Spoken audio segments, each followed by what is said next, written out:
Hi guys, let's start the lecture now. पिछली class में आपने पढ़ा था सुपर एलिवेशन का अटेनमेंट पार्ट और उसके बाद फिर आपने देखा एक्स्ट्रा वाइडनिंग।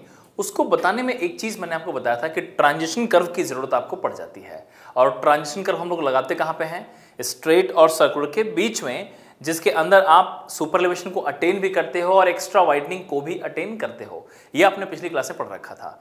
तो अब देखते हैं कि उस ट्रांजिशन कर्व में क्या क्या चीजें हैं, उसकी डिजाइनिंग कैसे करेंगे, ये हम लोग अभी डिस्कस करने जा रहे हैं। तो सबसे पहले बात करें कि ट्रांजिशन कर्व है क्या। देखो नाम से ही क्लियर हो रहा है कि transition curve, that means it is going, you are going to provide this curve in between the two different types of the curvatures, one is straight another one is circular. In between ऐसी curvature जो straight से circular gradually convert करती हो।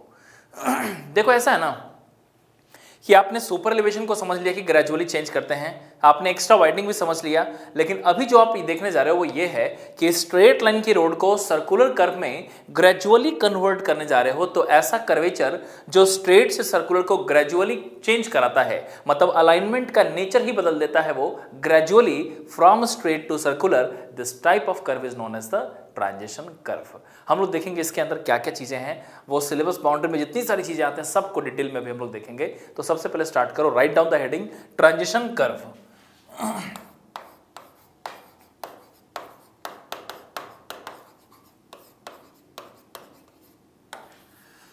Transition curve नीचे लिखो। Transition curve में transition curve is provided, transition curve is provided in horizontal alignment. Transition curve is provided in horizontal alignment to change the nature oblique profile of curve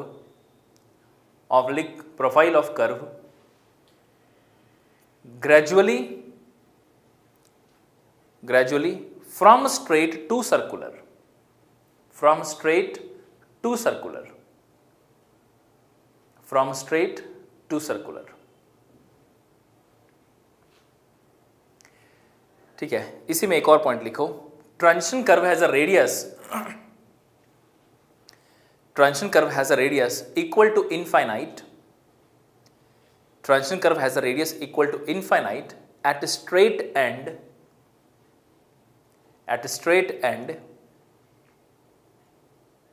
which gradually changes to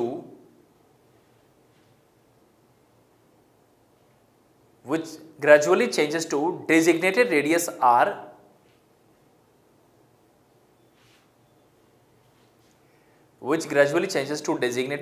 r, towards circular curve end. आपने लिखा है transition curve has a radius equal to infinite at straight end which gradually changes to designated radius R towards circular curve and.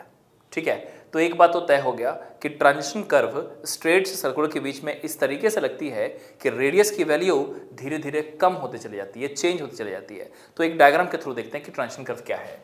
कुछ points आपने already लिख रखे हैं, सो अब मैं यहाँ पे विजुअलाइज कराता हूँ। अगर ट्रांजिशन कर्व की बात करें तो आप नेचर देखो ट्रांजिशन कर्व का। ये है स्ट्रेट रोड, ये है स्ट्रेट रोड, और यहाँ से स्टार्ट होता है ट्रांजिशन कर्व लाइक दिस, और यहाँ से स्टार्ट होता है सर्कुलर कर्व लाइक दिस। ठीक है, तो आप पहले ना समझ लो कि यहाँ पे मैंने जो चीज़ आपको समझाया है ना, ठीक है, वो यहाँ से देखो दिस एंड फिर दिस। अब आपको यहीं पे समझ में आएगा कि this one is straight road, this one is transition and this one is circular. ठीक है, सर्कुलर। तो आप यहीं पे समझ सकते हैं एक चीज कि जब हम लोग बात कर रहे हैं इस दोनों एंड की, तो इस एंड से रिलेट हो रहा है कि जब हम लोग बात करेंगे कि ये ट्रांजिशन कर्व स्ट्रेट, ये स्ट्रेट रोड है, ये सर्कुलर कर्व है, और उन दोनों के बीच में जो ग्रेजुअली चेंज कराती है प्रोफाइल को, मतलब नेचर ऑफ कर्व को जो ग्रेजुअली चेंज कर रही हो। ग्रेजुअली चेंज करने का मतलब क्या हुआ कि स्ट्रेट से सर्कुलर डायरेक्टली नहीं हो रही है, धीरे धीरे चेंज हो रही है। जिस कर्व के जरिए से कर्वेचर बदल रही हो, जिस कर्व के जरिए से रेडियस चेंज हो रही है, उस कर्व को आपने इन दोनों के बीच में जो लगाया है, इसका नाम है ट्रांजिशन कर्व। बात करते हैं कि इसमें रेडियस जो लगती है उस रेडियस को भी दिखा देता हूं। देखो, मैं अगर बोलूं कि रेडियस कितनी होगी तो आप तो सबसे पहले ये समझिए कि यहाँ पे जो स्ट्रेट एंड है, यहाँ पे अगर मैं रेडियस की बात करूं तो ये तो इनफाइनाइट हो जाएगी, दिस रेडियस इज इन्फिनिटी। और यही रेडियस अगर यहाँ पे देखो आप तो this is going to change and now ये यहाँ पे हो जाएगी designated radius R. Are you able to see कि ये यहाँ पे बेसिकली ना, आपको मैं डायरेक्शन भी समझाता हूँ कि कर्व की डायरेक्शन क्या होती है, कहाँ पे स्ट्रेट कहाँ पे एंड। तो ये समझो कि जैसे मान लो ये स्ट्रेट है तो स्ट्रेट हमेशा यहाँ पे होती है, इस वाले पॉइंट पे स्ट्रेट मानी जाती है। कहाँ पे, मतलब कि ये जो स्टार्टिंग है ना वो स्ट्रेट है, इसको स्टार्टिंग पॉइंट कहते हैं और इस वाले को हम लोग एंड पॉइंट कहते हैं। तो आप समझो कि हम लोग जब लेंथ की बात करेंगे, डायरेक्शन की बात करेंगे, तो आपको हमेशा इधर से इधर की तरफ एनालाइज करना है। तो मैं इसका नाम लिख भी देता हूं, this is start of the curve, this one is end of the curve, starting of the curve and end of the curve. I hope कि आपको आइडिया लग गया होगा। अब मैं बोलूं कि आप खुद सोचो कि लेंथ स्टार्ट से एंड की तरफ बढ़ती है, तो जैसे जैसे लेंथ बढ़ रही है रेडियस पे क्या फर्क आ रही है, कम हो रही है। तो आप यहीं पे देखो, can we write this as the length increases radius decreases, that means what, the length of transition curve is inversely proportional to radius of curve. Length of transition curve is inversely proportional to radius of curve. ठीक है, अब इस बात को आप समझ लो कि जैसे से यहां से लेंथ बढ़ेगी ना, स्टार्ट से एंड की तरफ जाओ तो आप देखो लेंथ बढ़ रही है कर्व की, लेकिन जो रेडियस है ना वो इन्फिनिटी से आर हो रही है। ठीक है, आइडिया लग गया। और इसीलिए यहां पे एक चीज और हम लोग एनालाइज कर सकते हैं। मान लो कि कोई व्हीकल मूव कर रही है इस पे समझिएगा। अब यहां से कुछ चीजें आपको तुरंत आइडिया लग जाएंगी। ये स्टार्ट से एंड की तरफ जाएंगे तो रेडियस कम हो रही है, लेंथ बढ़ रही है, पहली पॉइंट। दूसरी पॉइंट ये कि स्टार्ट से एंड की तरफ जाओगे तो सुपर एलिवेशन बढ़ते जा रही है, बढ़ते जा रही है, बढ़ते जा रही है। आपको मालूम है यहां पे सुपर एलिवेशन 0, यहां पे सुपर एलिवेशन 0 से ये हमारी यहां पे कैम्बर है ना, तो यहां पे सुपर एलिवेशन 0 से फुल रीच करती है और यहां पे constant value of super elevation. ठीक उसी तरीके से पॉइंट नंबर 3, एक्स्ट्रा वाइडनिंग, इसमें 0 और इसमें एक्स्ट्रा वाइडनिंग 0 से फुल वैल्यू रीच करेगी और यहां पे कांस्टेंट एक्स्ट्रा वाइडनिंग। तो आप सोचो, अगर मैं पूछूं आपसे कि ऑब्जेक्टिव ऑफ कर्व क्या है, तो दो ऑब्जेक्टिव तो आप पहले से जानते हो कि भाई एक सुपर एलिवेशन को अटेन करने के लिए, दूसरा एक्स्ट्रा वाइडनिंग को अटेन कराने के लिए। लेकिन कुछ पॉइंट्स और भी मैं ऐड कर सकता हूं यहीं पे कि मैं यहां पे सेंट्रीफ्यूगल फोर्स आपको दिखा सकता हूं। ऐसा है ना कि अगर ये ट्रांजिशन कर्व नहीं होती तो उस केस में सेंट्रीफ्यूगल फोर्स एक जर्क क्रिएट करता। आप एक छोटा सा एग्जांपल दिखाता हूं। कई बार ना आप स्ट्रेट रोड पे मूव करते हो, बाइक में या कार में, आप स्ट्रेट रोड पे जा रहे हो, आप सडन टर्न ले लो तो आप ये फेस करोगे problem, you will get a centrifugal jerk outside. आपको एक सेंट्रीफ्यूगल जर्क मिलेगी बाहर की साइड में, रेडियली आउटवर्ड डायरेक्शन में आपको जर्क फील होता है। जरा सोचो कि जो सडन जर्क है ना, कि आप जा रहे हो एक कार में हैं, सभी सडन टर्न ले लिया तो जितने भी लोग बैठे होंगे वो सब एक जर्क फील करेंगे बाहर की तरफ। वो जो सडन जर्क होती है, ट्रांजिशन कर्व पे अगर मूव करोगे तो वो जर्क फील नहीं होगी, क्योंकि वो ग्रेजुअली अप्लाई होगी सेंट्रीफ्यूगल फोर्स। अब मैं आपको देखूं, यहीं पे मैं बताऊं कि भाई स्ट्रेट इसको हटा दो थोड़ी देर के लिए, सिर्फ सर्कुलर लगा दो, तो उस केस में होगा क्या, सडन जर्क की प्रॉब्लम आएगी। और यहीं पे मैं उसको रिजॉल्व करता हुआ इसका सोल्यूशन दिखाता हूं। क्या कर सकते हैं कि यहां पे आई विल शो यू कि ये यहां पे है P1 और यहां पे है P2। ठीक है, तो सेंट्रीफ्यूगल फोर्स यहीं पे देखते हैं P1 की वैल्यू क्या हो सकती है।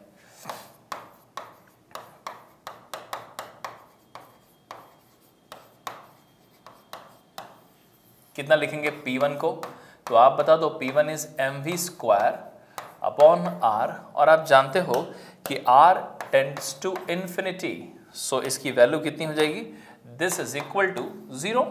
लेकिन वहीं पे अगर P2 की बात करें तो ये कितनी हो जाएगी, mv² अपॉन R। अब यहाँ पे मैं कुछ कंक्लूड कर सकता हूँ, कैन बी राइट, इन दोनों को रिलेट करते हुए फ्रॉम 1 and 2, फ्रॉम 1 to 2, 1 से 2 जाने में हुआ क्या। तो आप इस बात को अगर देखें कि 1 से 2 जाने में क्या हुआ है, तो P is equal to mv² upon R। आप बता दो क्या होना चाहिए। तो मैं बोलूंगा कि 1 से 2 मतलब स्टार्ट से ट्रांजिशन कर्व के स्टार्ट से एंड की तरफ बढ़ो तो आपको क्या नजर आएगा कि R की वैल्यू धीरे धीरे कम हो रही है और P की वैल्यू धीरे धीरे बढ़ रही है, और इसी को हम लोग बोलते हैं gradual introduction of centrifugal force. This is known as the gradual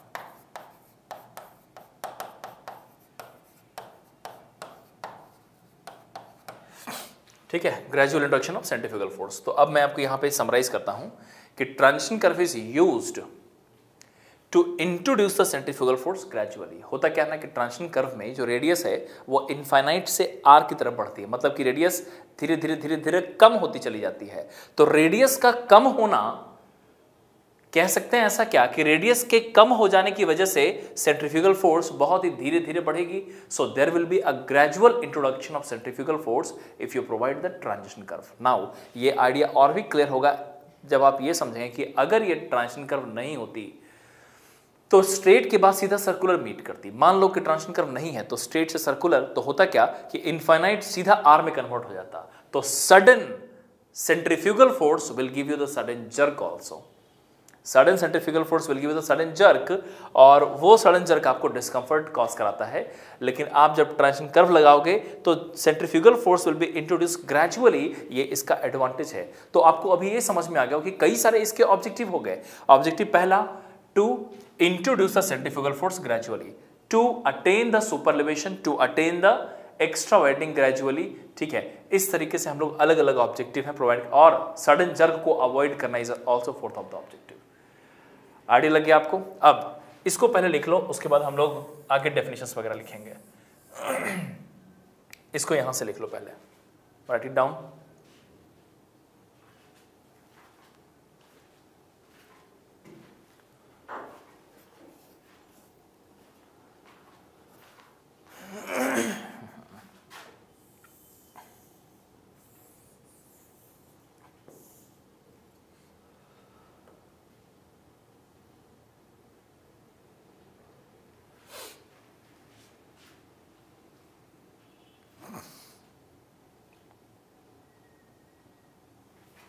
ठीक है, लिख लो।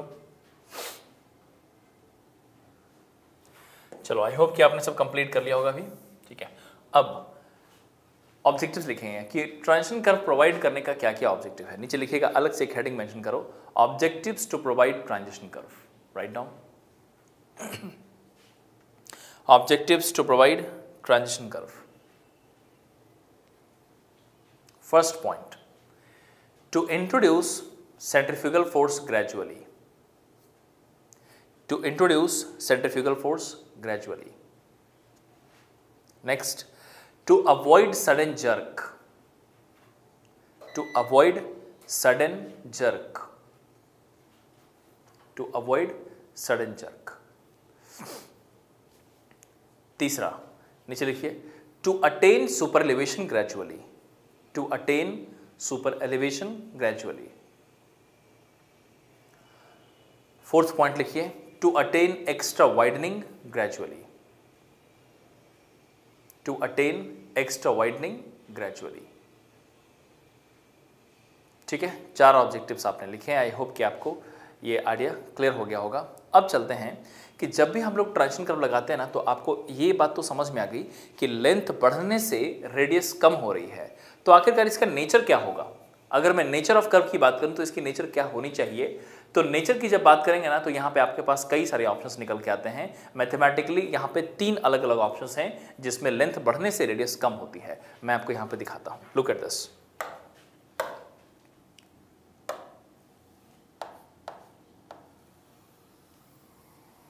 आप हेडिंग दे देना, नेचर ऑफ ट्रांजिशन कर्व।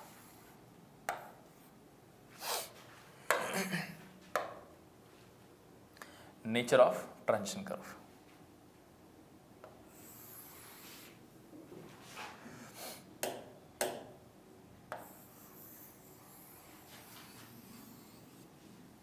ठीक है, अब यहां पे हम लोग नेचर की बात करें तो मैं आपको दिखाता हूं, यहां पे कई सारे ऑप्शंस बन सकते हैं। आई विल शो यू।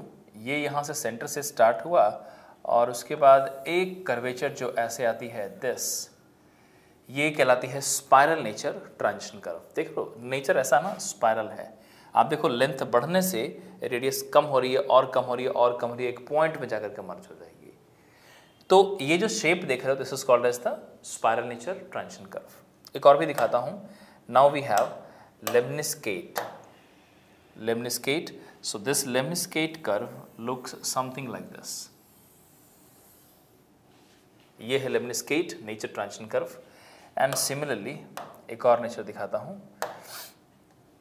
ये है क्यूबिक पैराबोला ट्रांजिशन कर्व जो अभी दिखा रहा हूं। ठीक है, cubic parabola transition curve.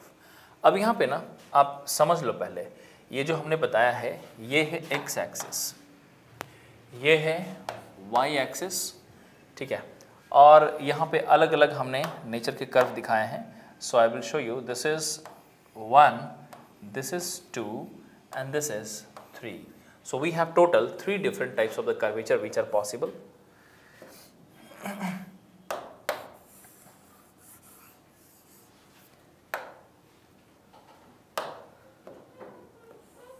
So nature of transition curve की बात करें हम लोग तो यहाँ पे नेचर में सब मिला के 3 अलग अलग पॉसिबिलिटी है, वो भी मैं आपको दिखा दे रहा हूँ। सो सबसे पहला है स्पाइरल, दूसरा है लेमनिस्केट एंड तीसरा है क्यूबिक पैराबोला। ठीक है, अब क्या है कि आपके पास ये जो सबसे पहला दिखाया ना येलो कलर वाला, ये है स्पाइरल नेचर ट्रांजिशन कर्व। 1 2 3 जो यहाँ सीक्वेंस है वही सीक्वेंस यहाँ पर लिखा मैंने।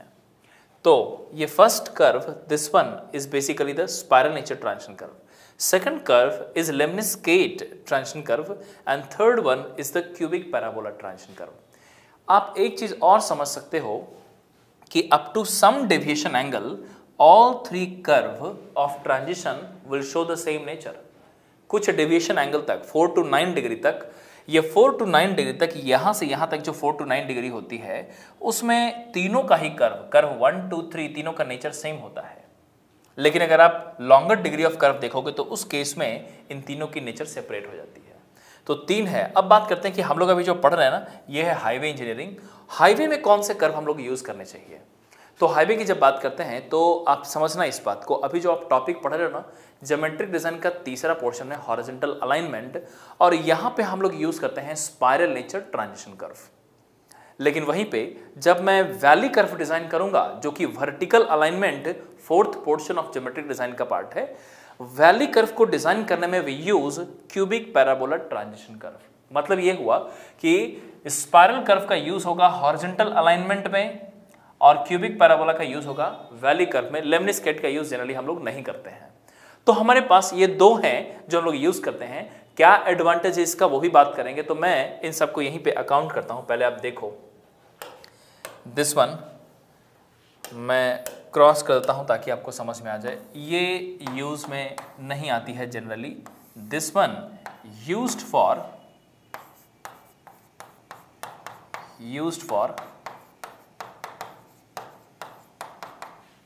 Design of valley curve,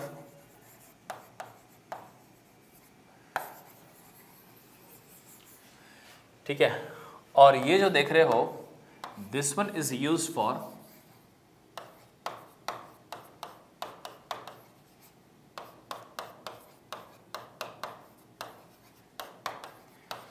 horizontal alignment,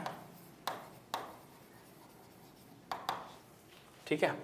तो स्पाइरल नेचर की कर्व जो होती है वो हॉरिजॉन्टल अलाइनमेंट में यूज होती है और लेमनिस्केट यूज जनरली नहीं होती है, और क्यूबिक पैराबोला वैली कर्व के डिजाइन में यूज होती है। अब मैं आपको स्पाइरल का कुछ नेचर बताऊंगा, कुछ चीजें बताऊंगा स्पाइरल के बारे में जो हम लोग यूज अभी करने जा रहे हैं। देखो हम लोग पढ़ के रहे हैं हॉरिजॉन्टल अलाइनमेंट, तो हम लोग यूज कौन सा करेंगे? स्पाइरल। यही हमारी आइडियल ट्रांजिशन कर्व कहलाती है, ठीक है। अब ये जो हम लोग देखने जा रहे हैं इसकी कई सारी प्रॉपर्टी अभी देखेंगे, लेकिन पहले आप इसको बना लो, कंप्लीट कर लो यहां से। So first you write down this. Heading दिया था आपने नेचर ऑफ ट्रांजिशन कर्व।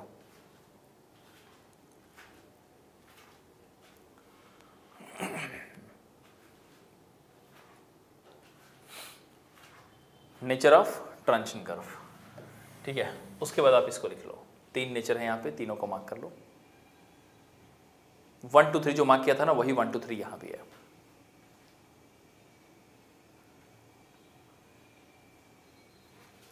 चलो, आई होप कि आपने लिख लिया होगा। यहां से अब मैं स्टार्ट करूंगा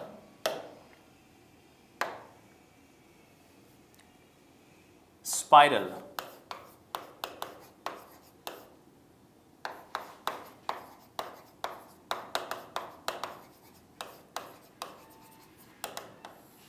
स्पाइरल ट्रांजिशन कर्व। जब स्पाइरल की बात करते हैं ना, तो कई सारे पॉइंट्स आते हैं। पहला, स्पाइरल तो इसलिए बोलते हो ना क्योंकि इसका नेचर कुछ ऐसा है, स्पाइरल जैसा है, ठीक है। दूसरा, इसकी प्रॉपर्टी ये है कि length of transition curve is inversely proportional to R होती है। तीसरा, यूज्ड फॉर हॉरिजॉन्टल अलाइनमेंट।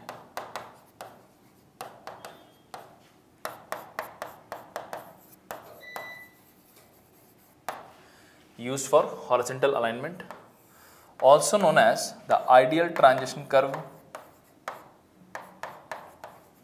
इसी को हम लोग आइडियल ट्रांजिशन कर्व भी कहते हैं। अब कुछ और भी पॉइंट्स हैं, आगे बढ़ते हैं।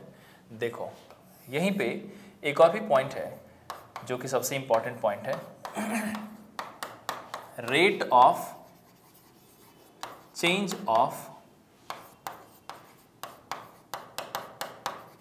centrifugal acceleration is constant, ठीक है। Rate of change of centrifugal acceleration is constant. इस कर्व में ये हमने स्टार मार्क कर दिया है इस पॉइंट को।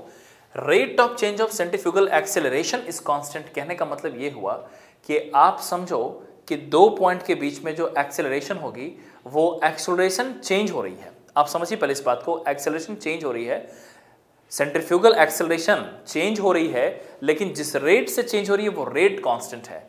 ये आखिरकार rate of change of centrifugal acceleration कहने का मतलब क्या हुआ, इस चीज को एक्सप्लेन करता हूं मैं यहाँ पे। इसको डिनोट करते हैं C से, और डिनोट करने का मतलब क्या हुआ, rate of change of centrifugal acceleration कहने का मतलब A final acceleration final minus acceleration initial whole divided by time, ठीक है। आप सोचो ये क्या है, एक्सेलरेशन का डिफरेंस डिवाइडेड बाई टाइम, मतलब rate of change of acceleration. But which acceleration we are talking about, यहां देखो क्या लिखा, सेंट्रीफ्यूगल एक्सेलरेशन। अब ये सेंट्रीफ्यूगल एक्सेलरेशन क्या है वो मैं आपको यहां पे समझा देता हूं, ये वाले आइडिया से आपको ज्यादा क्लियर हो जाएगा। सो फर्स्ट यहां पे समझो, ये जो स्टार्टिंग है ना, यहां पे मैं दिखा देता हूं आपको।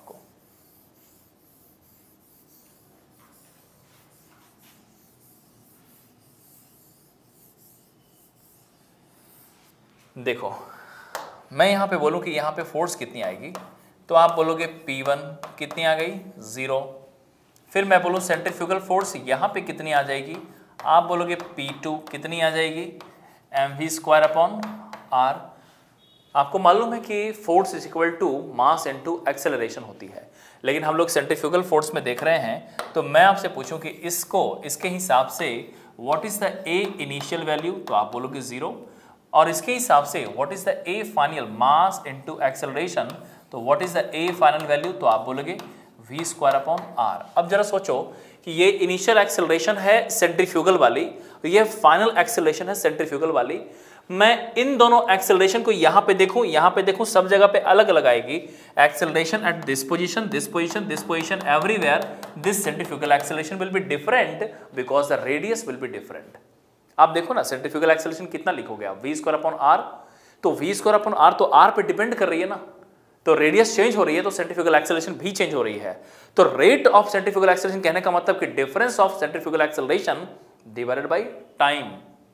अब यहीं पे उसी चीज को मैंने यहां पे लिखा है, देखो, rate of change of centrifugal acceleration is constant, मतलब ये वाली वैल्यू जो है दिस इज बेसिकली कांस्टेंट, ये यहां पे कांस्टेंट होती है। ये इसकी प्रॉपर्टी है, तो ये याद रखना है आपको। लेकिन आप जब ये जान चुके हो तो एक पॉइंट और मैं आपको बताऊंगा कि ये रेट IRC भी सजेस्ट करती है कुछ, सो वो वाली चीज मैं आपको यहां पे दिखा दे रहा हूं कि आईआरसी ने क्या बोला हुआ है इसके लिए, वो चीज आप देखो यहां पे। अब as per IRC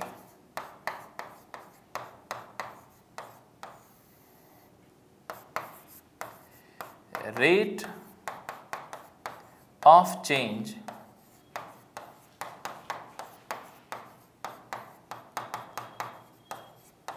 centrifugal acceleration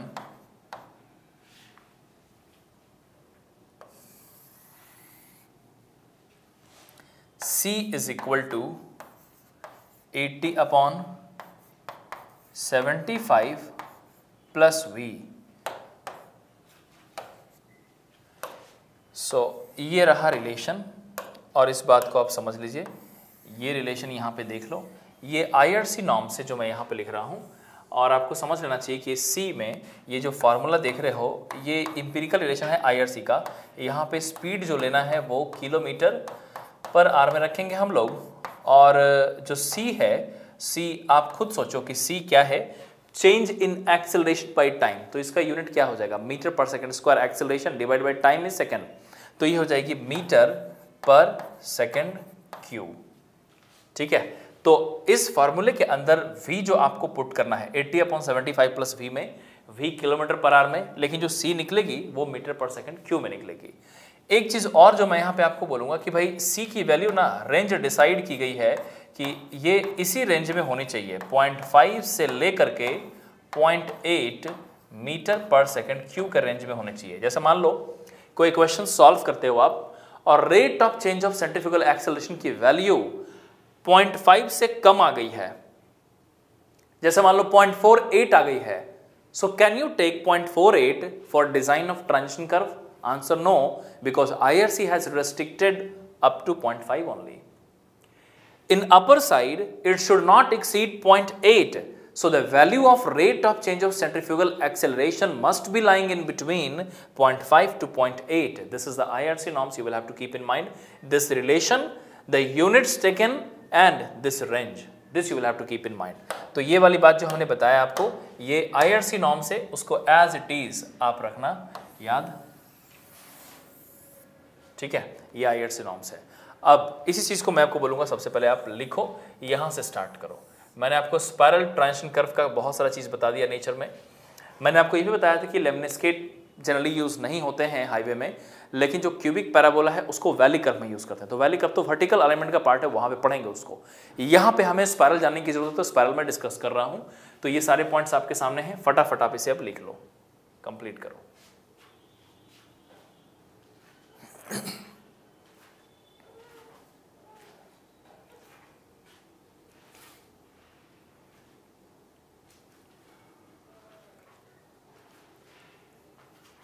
चलो, आई होप कि आपने लिखा होगा इसको पॉज करके। अब इसको लिख लो, IRC नॉर्म्स को।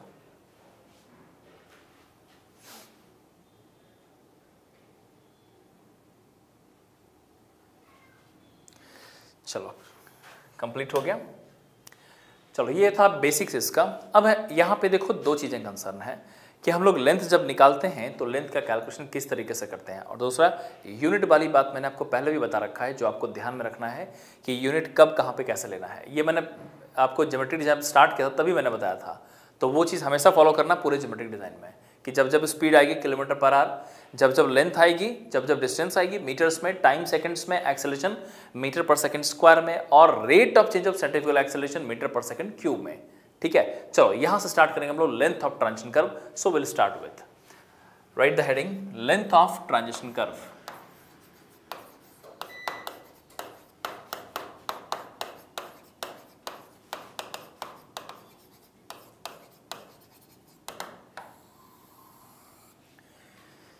Length of transition curve. देखो, जब लेंथ की बात करते हैं ना, तो एक चीज और समझो कि लेंथ यहाँ पे बेसिकली हम लोग निकालते हैं दो क्राइटेरिया से। आप कोड की भाषा समझना थोड़ा, कि कोड कहता है कि length of transition curve must be taken as the maximum of the two criteria. The first criteria is rate of change of centrifugal acceleration, and the second criteria is rate of introduction of super elevation. मतलब एक centrifugal force के basis पे और एक सुपरएलिवेशन का attainment के basis पे। लेकिन साथ साथ क्राइटेरिया तो दो दिया हुआ है, लेकिन साथ साथ एक चीज और लिखा गया है, in any case the length of transition curve should not be less than the minimum length of transition curve. उसका भी फॉर्मूला देती है कि मिनिमम कैसे निकाला जाना चाहिए। ठीक है, तो सब मिलाकर अगर काउंट करोगे ना तो 3 क्राइटेरिया हो गया। तो आप इसको 3 करके ना पढ़ करके ऐसे पढ़ो कि 2 क्राइटेरिया हैं और मिनिमम को अलग से देखना। तो मिनिमम में पहले से भी चेक करना है, पहले क्राइटेरिया को भी मिनिमम से चेक करना है, दूसरे को भी। तो कई बार क्वेश्चन आपसे ये पूछेगा ना कि calculate the length for criteria 1, तो ऐसा नहीं कि क्राइटेरिया 1 निकाल के छोड़ देंगे, मिनिमम से तब भी चेक करोगे। तो वो वाली बात ध्यान में रखना है। ठीक है, नीचे एक सेंटेंस लिखो, फिर हम लोग स्टार्ट करेंगे आगे। नीचे लिखो, length of transition curve is designed on the basis of length of transition curve is designed on the basis of maximum of 2 criterias, maximum of 2 criterias,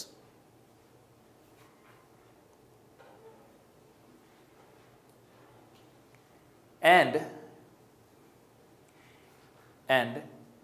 the length of transition curve should not be less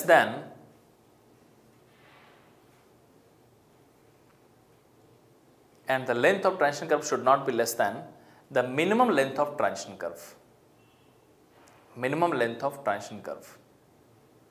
अब मैं जो पढ़ाऊंगा आपको 2 criteria बताऊंगा और minimum अलग से पढ़ाऊंगा। आप उसको क्राइटेरिया 3 करके भी लिख सकते हैं। कई बार कुछ कुछ बुक्स में ऐसा भी लिख रखा है, it is taken as maximum of 3 criteria. तो 3 ही तो है क्राइटेरिया आपके। ठीक है, वैसे भी समझ सकते हो, 2 क्राइटेरिया है और मिनिमम अलग से है, ऐसे मैं पढ़ा रहा हूँ आपको। तो वो 2 क्राइटेरिया क्या क्या है एक एक करके देखो। सबसे पहले लिखो criteria 1। Let's start with criteria 1।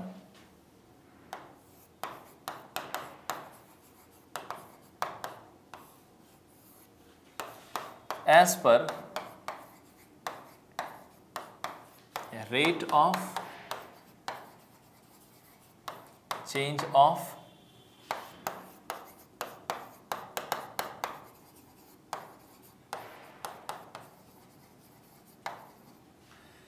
Centrifugal acceleration. ठीक है, as per rate of change of centrifugal acceleration. अब इसकी बात जब करते हैं ना हम लोग, तो मैं एक डायग्राम आपको फिर से दिखाता हूं और वहां से आपकी क्लैरिटी और भी ज़्यादा आ जाएगी। सो ये है स्ट्रेट रोड, फिर यहाँ से स्टार्ट हुआ ट्रांजिशन कर्व एंड फिर यहाँ से स्टार्ट हुआ circular curve. Look at this. अब यहीं पे मैं बोलूँ कि आपको सब मालूम है ऑलरेडी। ये है स्ट्रेट रोड, मैंने बता रखा है आपको। ये है स्ट्रेट रोड,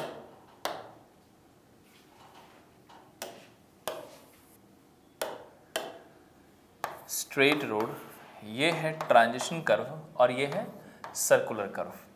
जरा सोचो, इसके लिए रेडियस मैंने आपको बताया कि this radius is what, infinite. So this radius is infinite, लेकिन ये वाली रेडियस की वैल्यू क्या है, दिस इज आर। इसकी वजह से मैं अगर पूछूं आपसे कि यहाँ पे फोर्सेस कितनी आ रही है, तो ये वाली फोर्स की value can I write P1 is equal to 0, और यहाँ पे जो आएगी P2 ये आ जाएगी mv² अपॉन आर, जिसकी वजह से अगर मैं एक्सेलरेशन लिखूँ ना भी, तो एक्सेलरेशन आप आसानी से समझ सकते हो कि एक्सेलरेशन कितनी होनी चाहिए। जैसे यहाँ पे can I write this initial acceleration is equal to 0 और फाइनल एक्सेलरेशन ये यहाँ पे जो आएगी this a final is equal to v² upon R. मैं व्हीकल के एक्सेलरेशन की बात नहीं कर रहा हूँ, सेंट्रीफ्यूगल फोर्स के कारण जो एक्सेलरेशन हो रही है, that is called as a centrifugal acceleration. Centrifugal force can be taken as the mass into acceleration. So here acceleration of centrifugal is v² upon r. So are you able to see that initial acceleration is 0 and final is this? Here only आप एक चीज assume करें और visualize करें। मैं आपसे एक चीज बोलूं कि भाई यहाँ पे ना ये मान लो आप कि ये लेंथ है LT, ये लेंथ यहाँ से यहाँ तक LT है, और मान लेते हैं कि स्पीड कांस्टेंट है व्हीकल की। ठीक है, और वहां से हम लोग रिलेट करें तो हम लोग यहाँ पे रिलेट करके कुछ चीजें यहाँ पे अकाउंट कर पाएंगे अभी।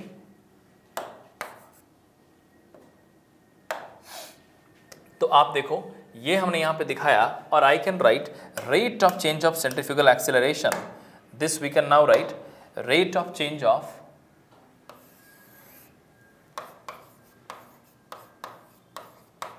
rate of change of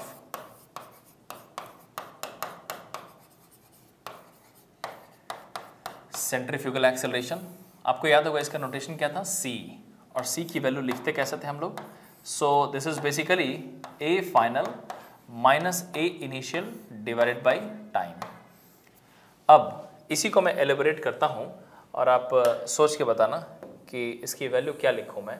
सो यहाँ से can be write this final acceleration is v square upon r minus initial acceleration is 0 and whole divided by जो टाइम है ना, उस टाइम को क्या लिखें, जरा एक बार सोचें कि उस टाइम को क्या लिखें। तो ये जो टाइम है ना, उसको स्पीड और लेंथ के टर्म्स में आप कन्वर्ट कर लो पहले, तो वहां से टाइम सोचना आसान हो जाएगा। जैसे कि मान लो व्हीकल मूव कर रही है v स्पीड से lt डिस्टेंस, तो टाइम कितना लग गया आप खुद सोचो। Can I write this speed is equal to lt distance upon time.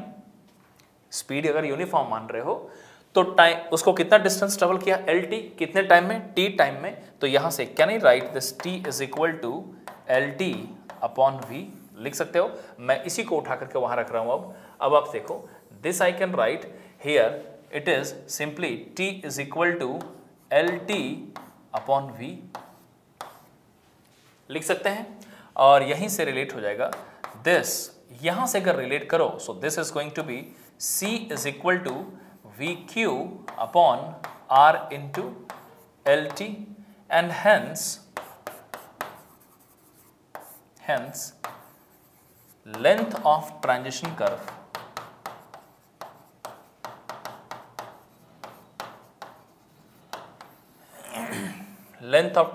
यहाँ पे कितना लिखोगे, this length of transition curve LT can be written as this is VQ upon CR। ये बन गई फार्मूला। लेकिन ये जो फार्मूला बना है ना, अभी तक मैंने इसमें यूनिट चेंज नहीं किया है। मैं आपको याद दिला दूं, आप ज्योमेट्रिक डिज़ाइन डिस्कस कर रहे हैं और यूनिट चेंज करना ज़रूरी है।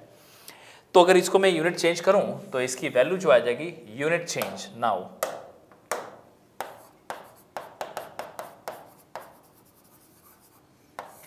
यूनिट चेंज, तो ये LT की value I can write this is 5 upon 18 V whole cube whole divided by c into r।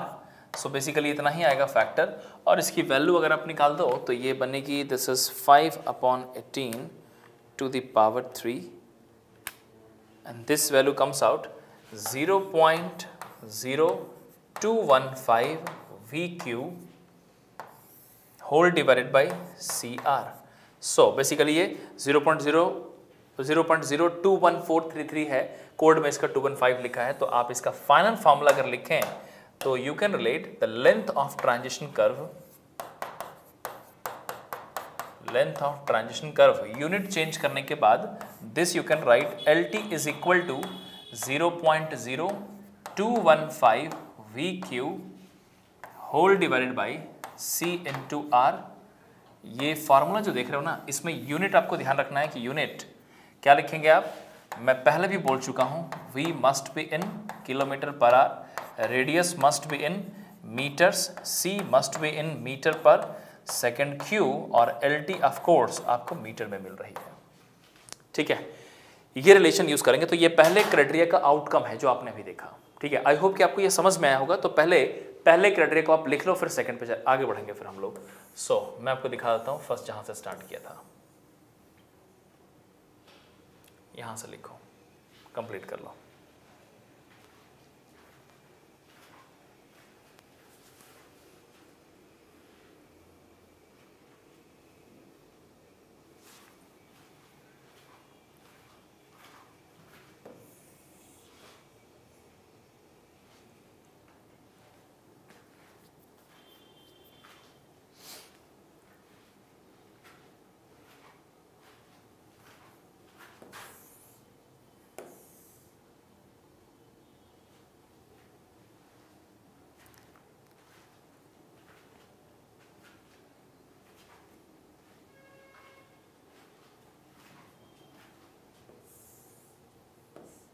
ये final relation.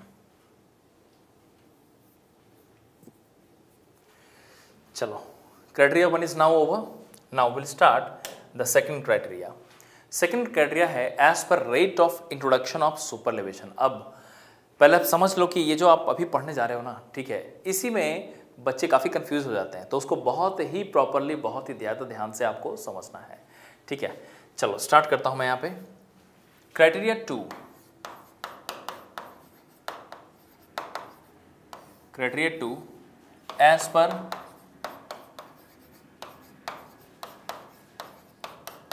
rate of introduction of super elevation, as per rate of introduction of super elevation। अगर हम लोग ये देखें कि as per rate of introduction of super elevation निकालना चाहें तो आप इसको पहले समझो कि ये rate of introduction of super elevation है क्या। पहले इस क्राइटेरिया पे बाद में जाएंगे, पहले इस वाले चीज को समझो आप कि what is the meaning of rate of introduction of super elevation. It is represented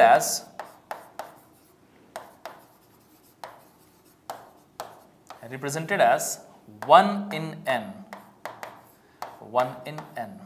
अब वन इन पहले समझो कि जो हम लोग बात करते हैं ना कि rate of introduction of super elevation, इसका कहने का मतलब ये है कि देखो सबसे पहले ये समझिए आपकी, आप सुपर एलिवेशन में विच पोर्शन यू एलिवेट, तो आप बोलोगे आउटर एज। अब मैं बोलूँ आउटर एज ग्रेजुअली एलिवेट करते हो, धीरे धीरे धीरे धीरे आगे की तरफ, कितने डिस्टेंस पे कितना एलिवेशन, आप समझिएगा। आउटर एज का elevation versus length of transition curve, मैं कितना आउटर एज को एलिवेट करूं, कितने लेंथ ऑफ ट्रांजिशन कर्व पे, इन दोनों को आपस में कंपेयर किया गया है। जो वन इन एन है ना, यहां पे समझो कि over N metre length of transition curve we are raising the outer edge with 1 metre. Suppose यहीं पे कि अगर मैं बोलूं कि 1 इन 120 लिखा है, तो इसका मतलब कि 120 मीटर की लेंथ ऑफ ट्रांजिशन कर्व पे 1 मीटर का आउटर एज रेज किया आपने, वो भी ग्रेजुअली। और इसी बात को मैं यहां पे लिखा हुआ था, आप समझो this is 1 metre elevation to the outer edge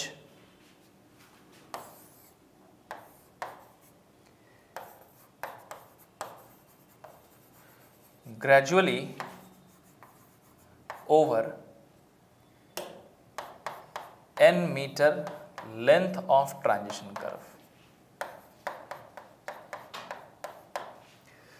ठीक है, पहले तो आप यही समझ लो कि क्या इसका सिग्निफिकेंस है कि अगर मैं बोलूं कि 1 इन n है, तो ये समझो कि n मीटर के लेंथ ऑफ ट्रांजिशन कर्व पे 1 मीटर का ग्रेजुअल एलिवेशन कर रहे हो आप, ठीक है। n metre is the length of transition curve, 1 metre is the elevation to the outer edge of the pavement which you are providing gradually. अब यहीं पे थोड़ा IRC नॉर्म्स भी देख लो। अब यहाँ पे ना थोड़ा ये जान लो कि इसकी वैल्यू कितनी रखी जाती है कब, ठीक है। This you need to understand, इस पॉइंट को नोट में अलग से बाद में लिख लेना। This rate is equal to 1 in 150 for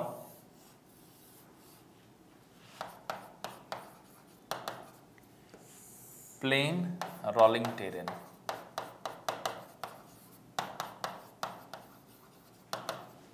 ठीक है, वहीं पे दिस रेट इज 1 in 100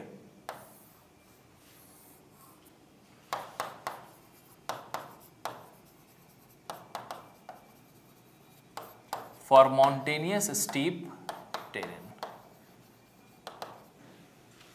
ठीक है, एंड इसके लिए ना 160 होती है, माउंटेनियस स्टीप टेरेन के लिए 60 होती है, और 1 in 100 for built up area.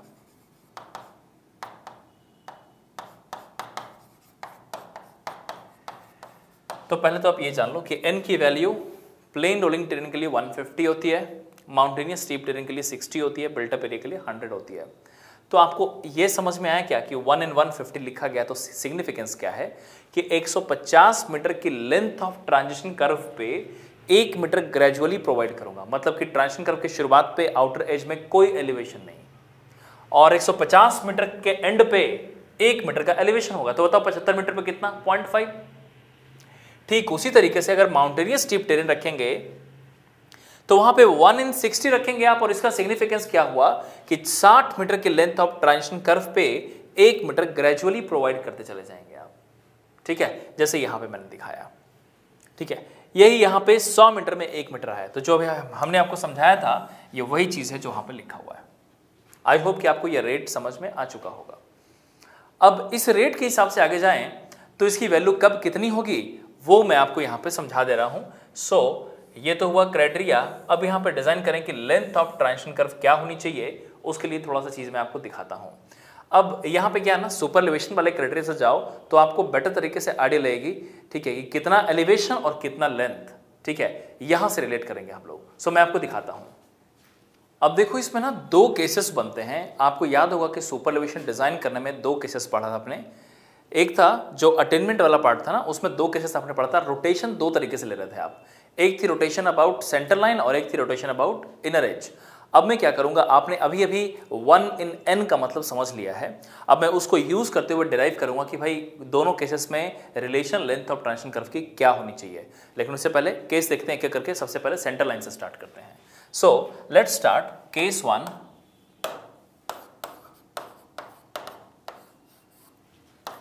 Rotation about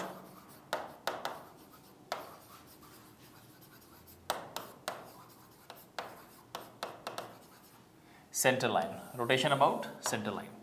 तो मैं आपको सबसे पहले वो डायग्राम दिखाता हूं कि सेंटर लाइन के रोटेशन से कुछ ऐसा हुआ करता था कि ये इनर एज और डाउन एंड आउटर एज और भी ऊपर चली जाती थी। ठीक है, सो ये कुछ ऐसा है। This is the point of rotation. यही आपने पढ़ रखा है कि ये पॉइंट ऑफ रोटेशन है, और ये यहाँ से एलिवेट होकर के ऊपर आ गई, तो ये एलिवेट होकर के यहाँ पे आ गई आउटर एज। अब मैं बात करूँ कि हमें चाहिए क्या, वी नीड दिस x कि ये एलिवेशन कितने की हो रही है, आउटर एज पे एलिवेशन। याद करो, आउटर एज पे एलिवेशन वर्सेस लेंथ को ही तो हम लोग बोल रहे थे rate of introduction of super elevation. आपने जो 1 in n पढ़ा उसमें क्या थी, आउटर एज पे elevation versus total length of the curve जितने पे आपने एलिवेट किया है। अब उसी चीज के लिए मैं सबसे पहले x को वर्कआउट करता हूं कि x की वैल्यू होनी कितनी चाहिए। तो मैंने क्रॉस सेक्शन डायग्राम दिखाया रोटेशन अबाउट सेंटर लाइन में, और ये थीटा एंगल है। तो आप जानते हो कि इस थीटा के टैन थीटा को हम लोग सुपर एलिवेशन कहते हैं। और ये जो विड्थ हो जाएगी यहां से यहां तक, ये वाली विड्थ कितनी होगी, अगर मैं पूछूं ये वाली विड्थ कितनी होगी, सो दिस, आप खुद सोचो, पेवमेंट की विड्थ कर्व पे एक्स्ट्रा वाइडनिंग जब लग जाएगी तो W प्लस WE हो जाएगी, और उसका हाफ लिया सेंटर से आउटर तक, तो मैं इसको ऐसा बोल सकता हूं W प्लस WE/2। अब जरा इसी को हम लोग रिजॉल्व करते हैं। Can be write super elevation is equal to E is equal to tan theta, लिख सकते हैं। ठीक है, और tan theta is equal to x upon this. So what I can write, E is equal to tan theta and this is equal to x upon कितनी हो जाएगी, W plus WE/2। ये कुछ ऐसी आ गई। सो यहां से हम लोग रिलेट करके ना x की वैल्यू निकाल सकते हैं। ठीक है, this x elevation eight outer as,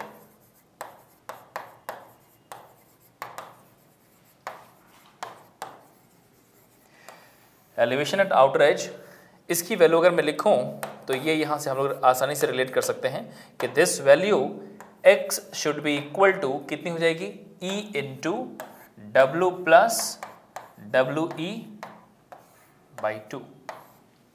ठीक है, इसी को हम लोग ऐसा लिख सकते हैं क्या, ये हमारी x की वैल्यू है, this is 1/2 E into W plus WE, यही होगी ना। ठीक है, ये हो जाएगा एलिवेशन एट आउटर एज का रिलेशन बन गया। अब मैं बोलूं, मान लेते हैं assume the length of transition curve is LT, assume length of transition curve is LT। तो आप बता दो रेट ऑफ, अब आपको समझ में आया ना कि ये हमने जो बोला कि भाई इस वाले डायग्राम से मैंने सिर्फ टैन थीटा को रिलेट किया है जिसको सुपर एलिवेशन कहते हैं, दिस अपॉन दिस, और उसके हिसाब से x की वैल्यू आ गई कि एलिवेशन आउटर एज पे कितनी है और ट्रांजिशन कर्व का लेंथ हमने किया। तो आप खुद सोचो रेट ऑफ, अब यहां से रिलेट करते हैं, rate of introduction of super elevation. Rate of introduction of super elevation अगर मैं लिखूं तो इसकी वैल्यू क्या होती है 1/n, और ये रेशियो किस चीज का है वो आपको याद होगा, this is elevation eight outer as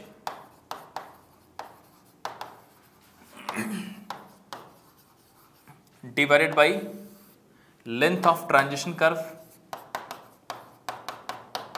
इसी का रेशियो था ना, यही तो मैंने बताया था अभी आपको।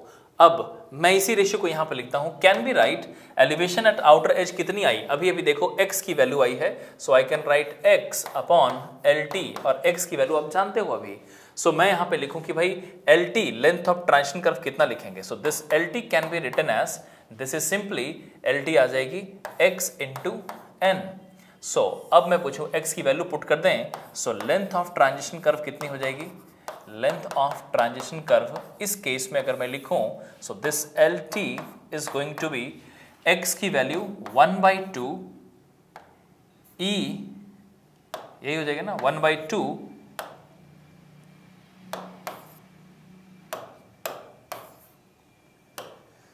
सो 1/2, अब बताओ x की वैल्यू में क्या थी, e into n into W plus WE। आप बताओ, ये हमारा फाइनल फार्मूला बन गया, लेकिन ये तब यूज करेंगे ना जब रोटेशन अबाउट सेंटर लाइन रहेगी।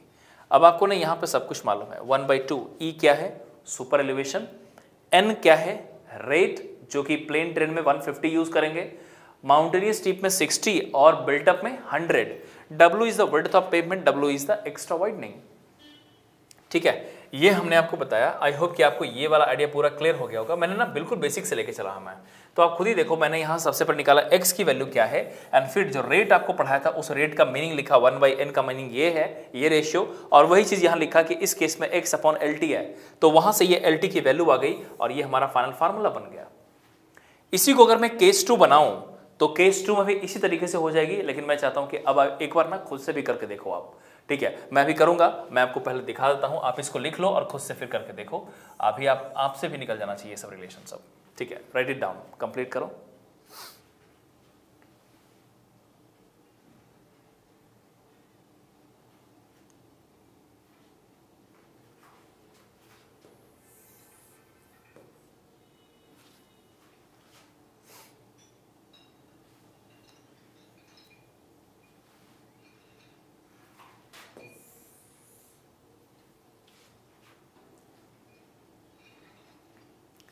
ठीक है, चलो आपने लिख लिया होगा। अब चलता हूं मैं केस 2 पे। देखो, जब मैं केस 2 की बात करूंगा तो भाई यहाँ पे ना केस 2 में रोटेशन मैं कर रहा हूं about inner as, so this is now rotation about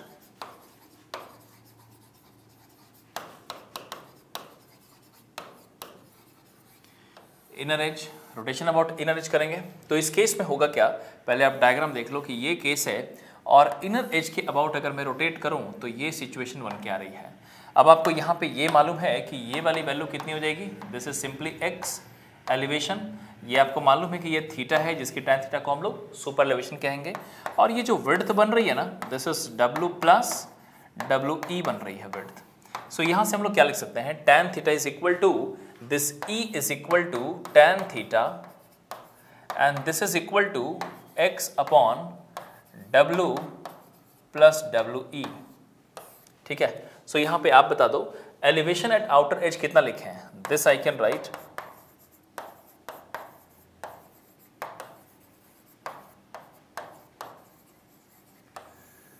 this, x की वैल्यू बनी कितनी, this is E into W plus WE।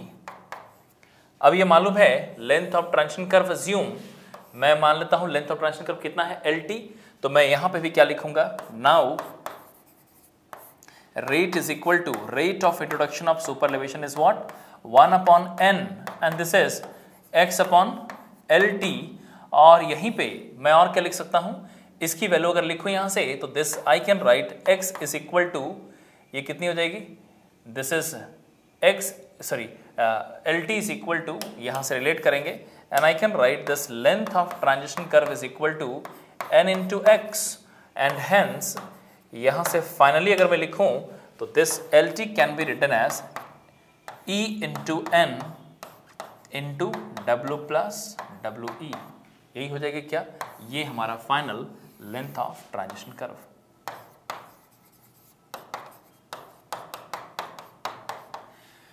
अब आपको समझ में आ गया होगा कि जब हम लोग सेंटर से रोटेट करेंगे तो फार्मूला वो वाली होगी जो अभी बताया था, और अगर इनर एज से करेंगे तो ये वाली फार्मूला है। ठीक है, आपने डिराइव कर लिया, दोनों समझ में आ गया होगा आपको। प्रॉपरली आप इसको पहले लिख लो, मैंने आपको बोला था डिराइव भी खुद से करने के लिए। ठीक है, इसको लिख लो आप।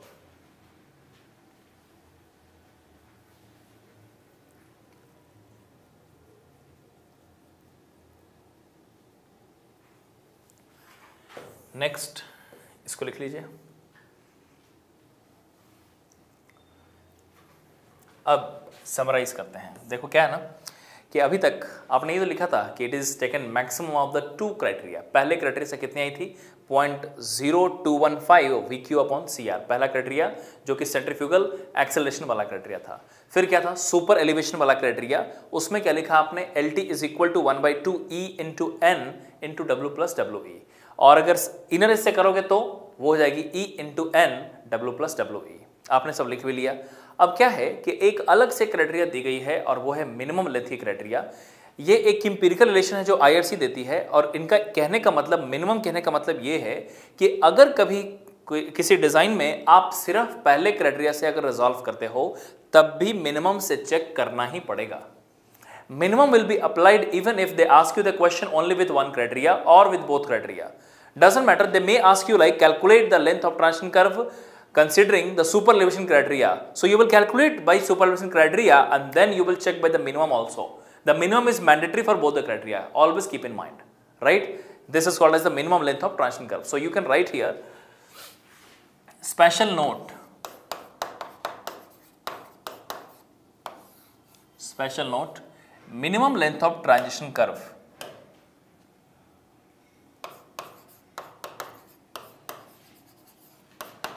Minimum length of transition curve LT is equal to ये हो जाएगी कितनी, this LT I can write it is 2.7 V square upon R. This is the formula for plane and rolling terrain.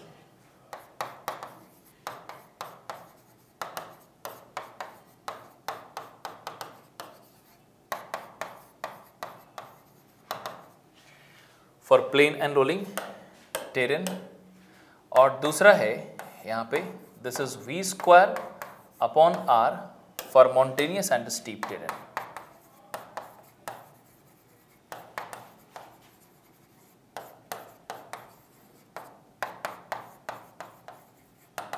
ठीक है, तो मैंने आपको पहले बता दिया कि ये एक इंपीरिकल रिलेशन है जिसमें ऑलवेज यूज, हमेशा ध्यान रखें कि जो नोटेशन है ना, ठीक है, वो सब यूनिट क्या लेना है आपको।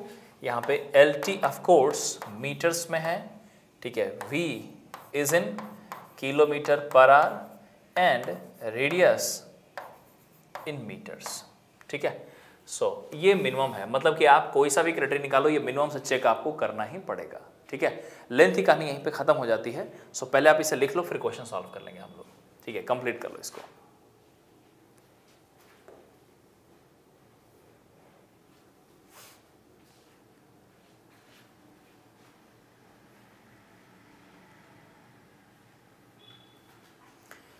चलो, now will solve problem. Workbook open कर लीजिए।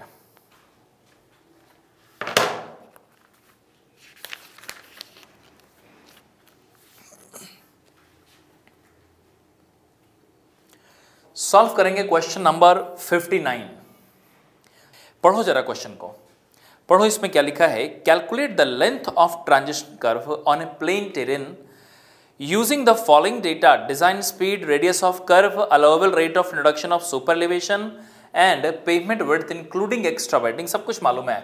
सो इस क्वेश्चन में what I can do,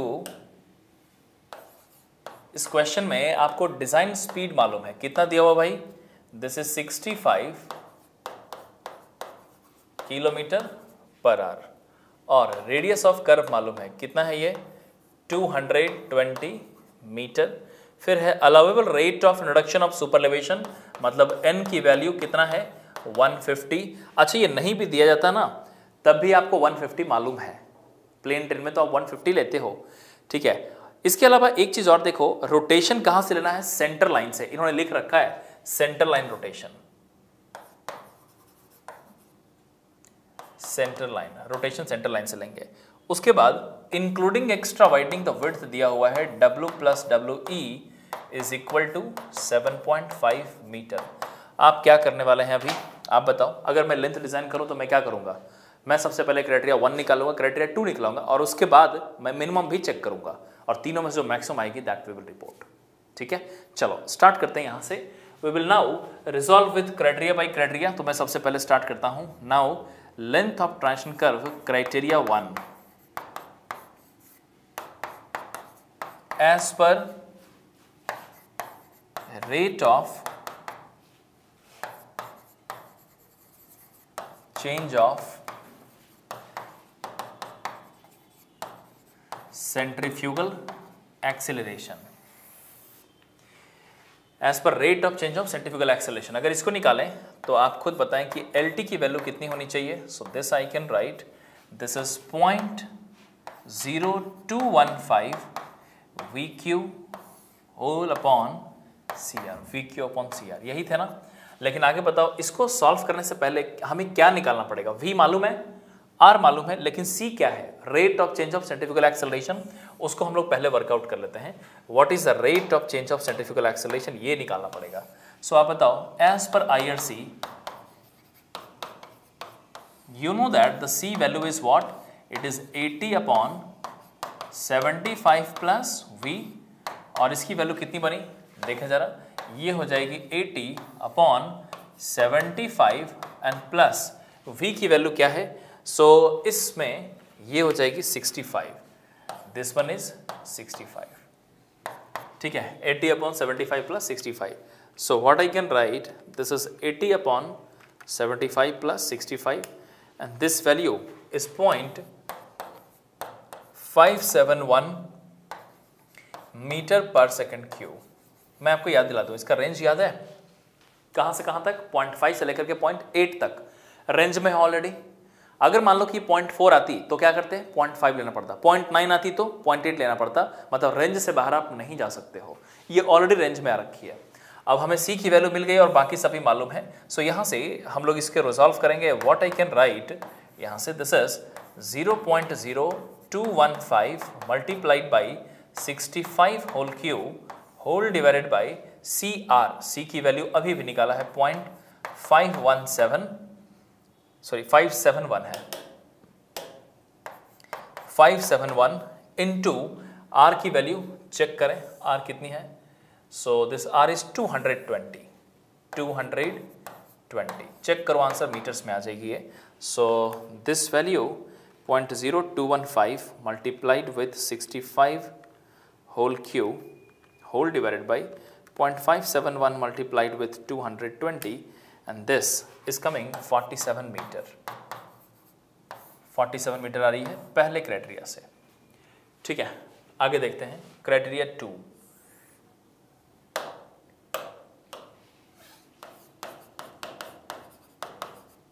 Criteria 2, as per rate of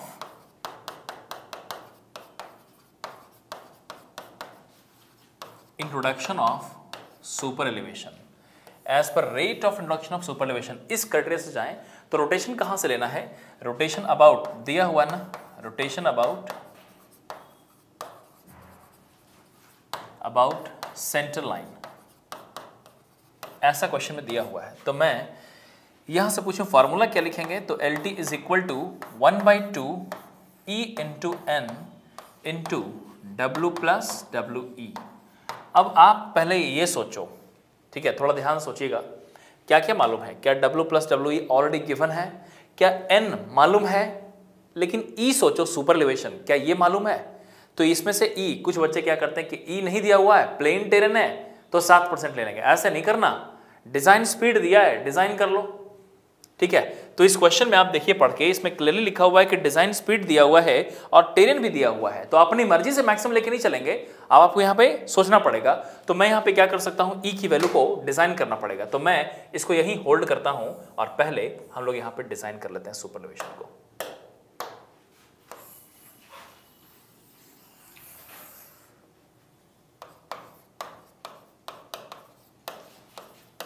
design of सुपरएलिवेशन। सो आप बता दो क्या लेके चले हम लोग ई की वैल्यू को। यहाँ पे अगर ई की वैल्यू निकालें सो ये हो जाएगी e is equal to V square upon 225 R. So ये हो जाएगी 65 square whole divided by 225 into radius की वैल्यू कितनी थी 220। So what is the value, let's check. इसमें 220 ही है ना, 220 है, तो इसके हिसाब से चेक करते हैं। तो ये आ रही है 65 square whole divide by 225 into 220 and this comes out as 0.085। लेकिन आपको तो मालूम है ना कि ये किसी भी केस में this value should not be greater than, ठीक है, this value should not be greater than कितने से, this value should not be greater than 0.07, 7% ज़्यादा नहीं होनी चाहिए क्योंकि प्लेन टेरेन लिखा है। तो उस केस में क्या करते हो आप जानते हो कि इस केस में हम लोग क्या करते हैं, f चेक करते हैं। तो f भी चेक कर लेता हूँ, ये हो जाएगी कितनी, v square upon 127 r minus e max. Check करते हैं तो इसकी वैल्यू जो आ रही है, दिस वी विल चेक, ये आ रही है 65 square whole divided by 127 into 220 minus of 0.07। ये वैल्यू चेक करें कितनी आई। So this value is coming 65 square upon 127 multiplied with 220 minus of 0.07 and this comes out 0.0812। और आप खुद बताएं कि इस केस में can I write you are actually getting less than 0.15, तो ये तो सेफ हो गई ना, कम आ गई ना उससे। आप जानते हो कम या फिर इक्वल आनी चाहिए, ग्रेटर नहीं होनी चाहिए थी, तो यहां पे कम आ गई। तो इसका कंक्लूजन ये हुआ, providing super elevation is equal to E is equal to 7% is safe. Second condition में ही सेफ हो गई, आप देख लो। आपने जो पिछली क्लास में लास्ट क्लास में जो आपने पढ़ा था ना, उसमें सुपरएलिवेशन आपने डिज़ाइन पढ़ा था और उसमें आपने देखा है कि ये स्टेप में अगर सेफ हो गई वेल एंड गुड, नहीं हुई सेफ तो यहाँ पे सेफ हो जानी चाहिए, वेल एंड गुड। अगर यहाँ भी नहीं हो रही है तो हम लोग थर्ड स्टेज में जाके स्पीड का रेस्ट्रिक्शन करते थे, लेकिन यहाँ पे देखो सेकंड स्टेज में ही सेफ आ गई। तो इसका कंक्लूजन ये हुआ कि ई की वैल्यू हम लोग 7% यूज कर लेंगे डायरेक्टली। अब इसमें कोई कंफ्यूजन नहीं होना चाहिए आपको, लेकिन एक चीज और भी आता है कि अगर आपने स्पीड का रेस्ट्रिक्शन किया होता तो बच्चे एक सवाल जरूर पूछते हैं इस एरिया में आकर के कि अगर मान लो कि स्पीड का रेस्ट्रिक्शन होता तो क्या स्पीड का रेस्ट्रिक्टेड स्पीड से हम लोग डिजाइन करेंगे? बिल्कुल गलत। मान लो कि डिजाइन ऑफ सुपरएलिवेशन में आपने ई निकाला, पहला स्टेप सेफ नहीं आई, दूसरा स्टेप निकाला सेफ नहीं आई, तीसरा स्टेप में आपने स्पीड को रेस्ट्रिक्ट कर दिया, उसका नाम ही था speed restriction. That is only for the public movement, not for the design point of view. तो अगर स्पीड रेस्ट्रिक्शन होता भी ना तो मैं डिजाइन स्पीड के लिए और रोड पे एक साइन बोर्ड लगा देता कि आपको इससे ज्यादा मूव नहीं करना, मतलब डिजाइन स्पीड से ही हो रही है, रेस्ट्रिक्टेड स्पीड से नहीं। रेस्ट्रिक्शन वाली स्पीड जो होती है ना वो सिर्फ पब्लिक के लिए होती है ताकि आप ज्यादा स्पीड से मूव ना करें, ये बात ध्यान रखिएगा। तो यहां पे आपने ई सॉल्व किया, एफ सॉल्व किया, यहां पे सुपरएलिवेशन मिल गई 7%। यहीं पे रुक जाएंगे हम लोग और मैं पूछूं कि अब यहां पे वापस आते हैं और आप यहीं पे देखो कि दिस वन, अब आपको ई की वैल्यू मालूम है 7%। मैं यहां से अब इसे सॉल्व कर लूंगा। So what I can write, this is going to be 1/2 into 0.07 multiplied by 150 into W plus W E की वैल्यू कितनी है 7.5। Let's calculate how much we are getting this. So this is 0.5 into 0.07 into 150 into 7.5 and this value comes out as 39 0.375 metre.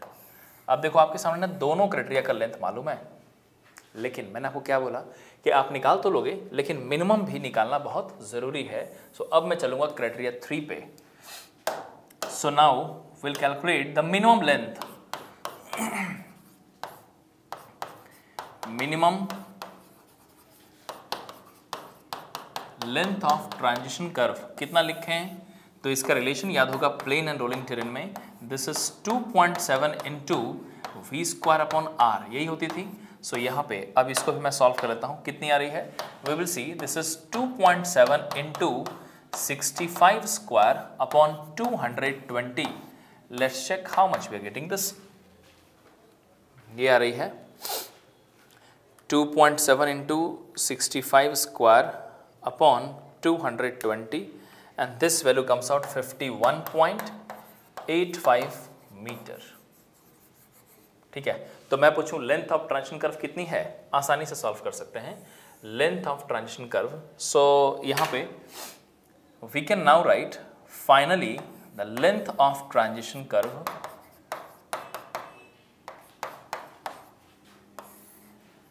LT is taken maximum of the 3 criteria, maximum of 3 criteria।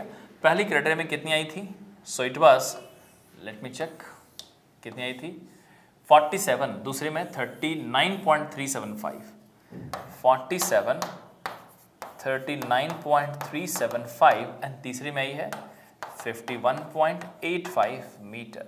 आप देख लो maximum चाहिए हमें, तो of course ये वाली length आ रही है maximum. ठीक है, so the final answer is 51.85 metre. ठीक है, आई होप कि आपको ये बात समझ में आई है। अब यहीं पे ना एक चीज और आपको समझ लेना चाहिए, इस क्वेश्चन को अगर ध्यान से पढ़ो तो इसमें देखो लिखा गया था length of transition curve on a plain terrain using this following data, radius दिया हुआ है, allowable rate of change of superelevation 1 in 50 दिया हुआ था। मैंने आपको बताया कि अगर ये नहीं भी दिया जाता ना, अगर ये नहीं भी दिया जाता तो आप जानते हो प्लेन टेरेन में कितना लेते हैं, लेकिन कई बार क्वेश्चन में ऐसा भी करता है कि रेट की वैल्यू अलग से 1 in 20, मतलब जो कोडल नहीं है वैसी वैल्यू दे देगा, 1 in 20, 1 in 10, 1 in 110 ऐसा करके देगा, तो आप जानते हो सिर्फ इनकी वैल्यू चेंज हुई है। ठीक है, चलो इस क्वेश्चन के थ्रू सारे कॉन्सेप्ट्स मैंने डिस्कस कर दिए। आई होप कि आपको ये समझ में आया होगा। आप इसको लिख लो फटाफट। यहां से स्टार्ट किया था मैंने, सो यहां से आप कंप्लीट करना चालू करो। Start writing from here.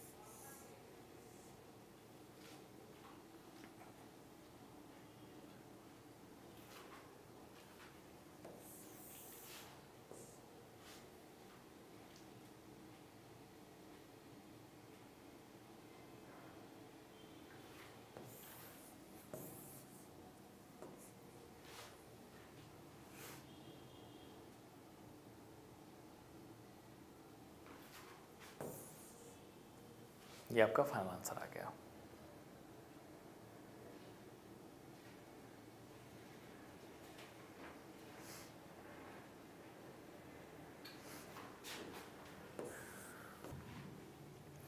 चलो अब नेक्स्ट यहां से स्टार्ट करेंगे हम लोग। देखो क्या है कि आपने लेंथ ऑफ ट्रांजिशन कर्व पढ़ लिया है, अब इसके बाद ये जानना है कि इसी ट्रांजिशन कर्व को जब आप ग्राउंड पे सेट करते हो ना, तो अलग अलग पॉइंट्स की चेंजेस कैलकुलेशन होती है, वो भी आपका कंसर्न है कैलकुलेट करना।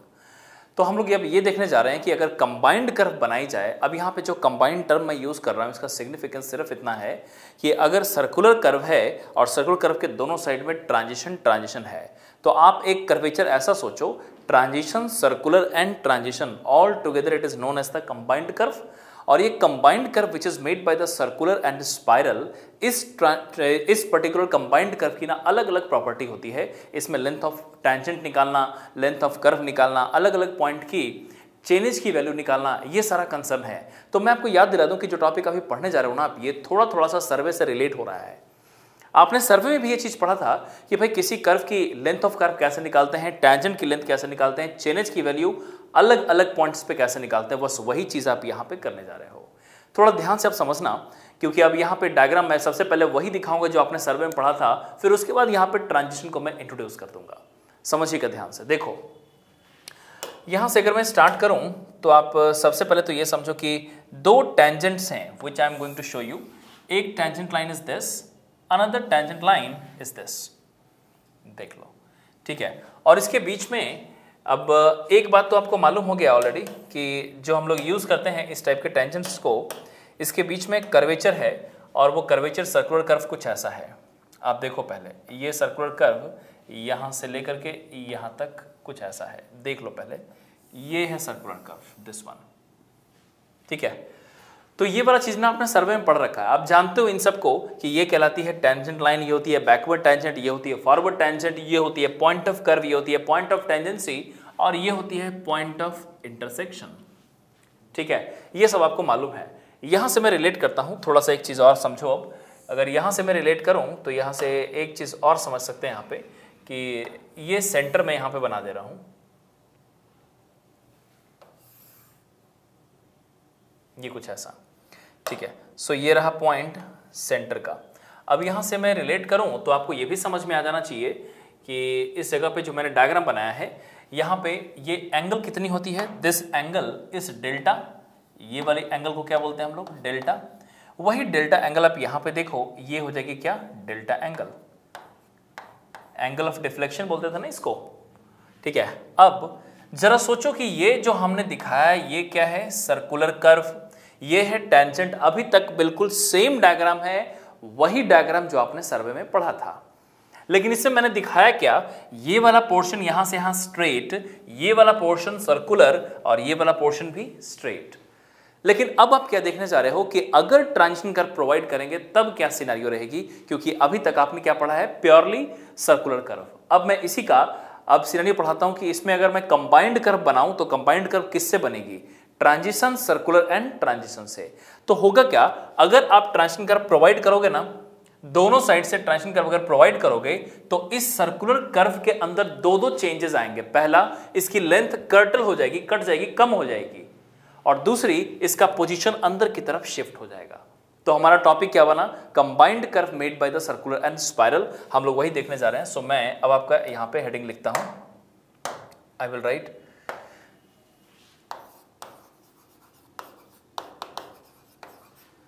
कंबाइंड कर्व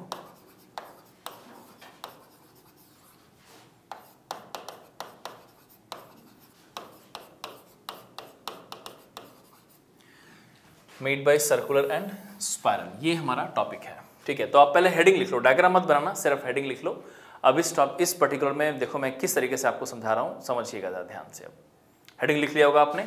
अब यहां से देखो, ये जो देख रहे हो आप डायग्राम, अब यहीं पे मैंने आपको क्या बताया कि अगर आप ट्रांजिशन कर्व प्रोवाइड करोगे, so in order to provide the transition curve you will have to make two different changes in the circular curve. The first change is that the length will be curtailed, the length will be little lesser than the original length of the circular curve. Why? Because you're going to accommodate the transition also. So if you will accommodate the transition also from both the side, of course the actual length of the circular curve will be little lesser now in the real. तो ये यहाँ से actually जो इतनी है, इसको transition लगाने के बाद इसकी लेंथ थोड़ी सी कम हो जाएगी, पहला चेंज। दूसरा, लोकेशन भी चेंज हो जाएगी, तो वो मैं लोकेशन आपको दिखाता हूं। अब यहां से समझना कि किस तरीके से चेंजेस हो रही है। आई will show you the new location of the circular curve. अगर न्यू लोकेशन देखें सर्कुलर कर्व का, तो ये न्यू लोकेशन अंदर की तरफ शिफ्ट होकर आ जाती है। आई विल शो यू, ये यहां से कुछ ऐसे शिफ्ट होकर के आ जाएगी, ठीक है। तो ये सर्कुलर कर्व शिफ्ट होने के बाद, which is this one is the circular curve after shifting.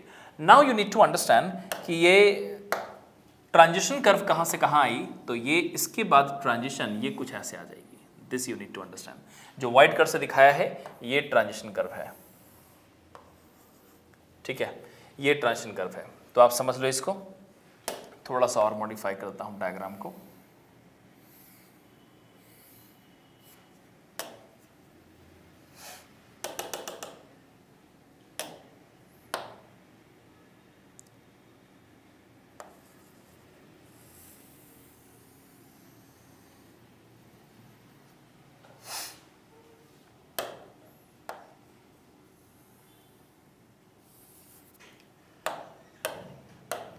ये आ जाएगी सर्कुलर कर्व यहाँ से यहाँ शिफ्ट होने के बाद। अब देखो देखने में सही लग रहा है अभी ये, ठीक है।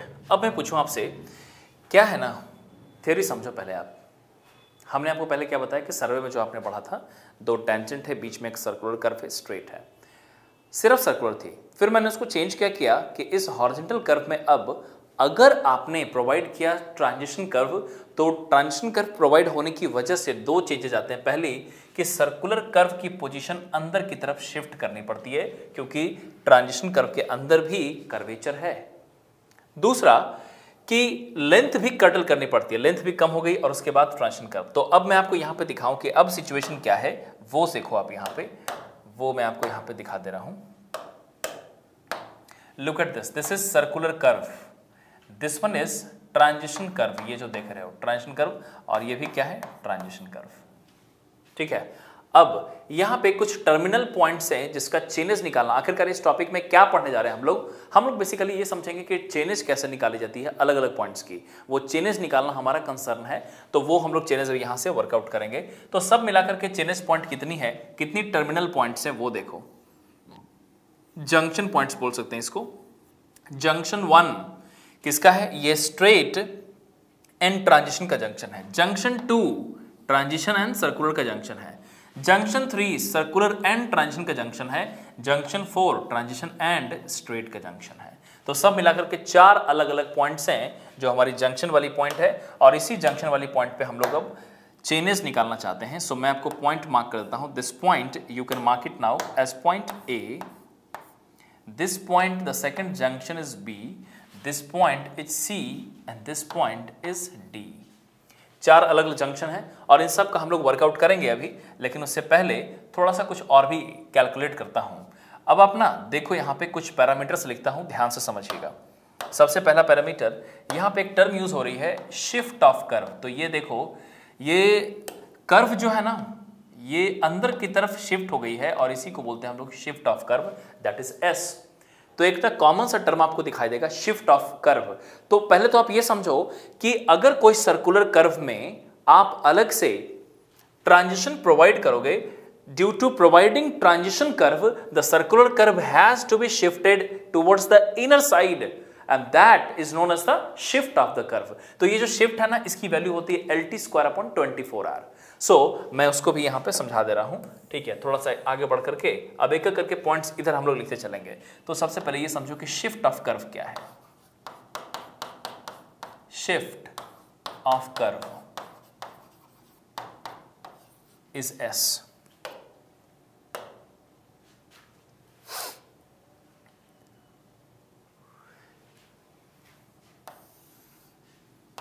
समझो, when transition curve is introduced in horizontal alignment,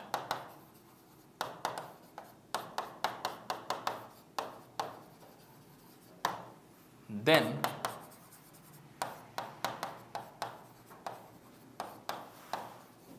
circular curve is shifted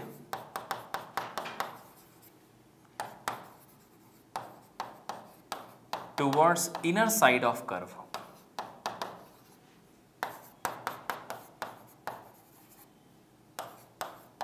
so that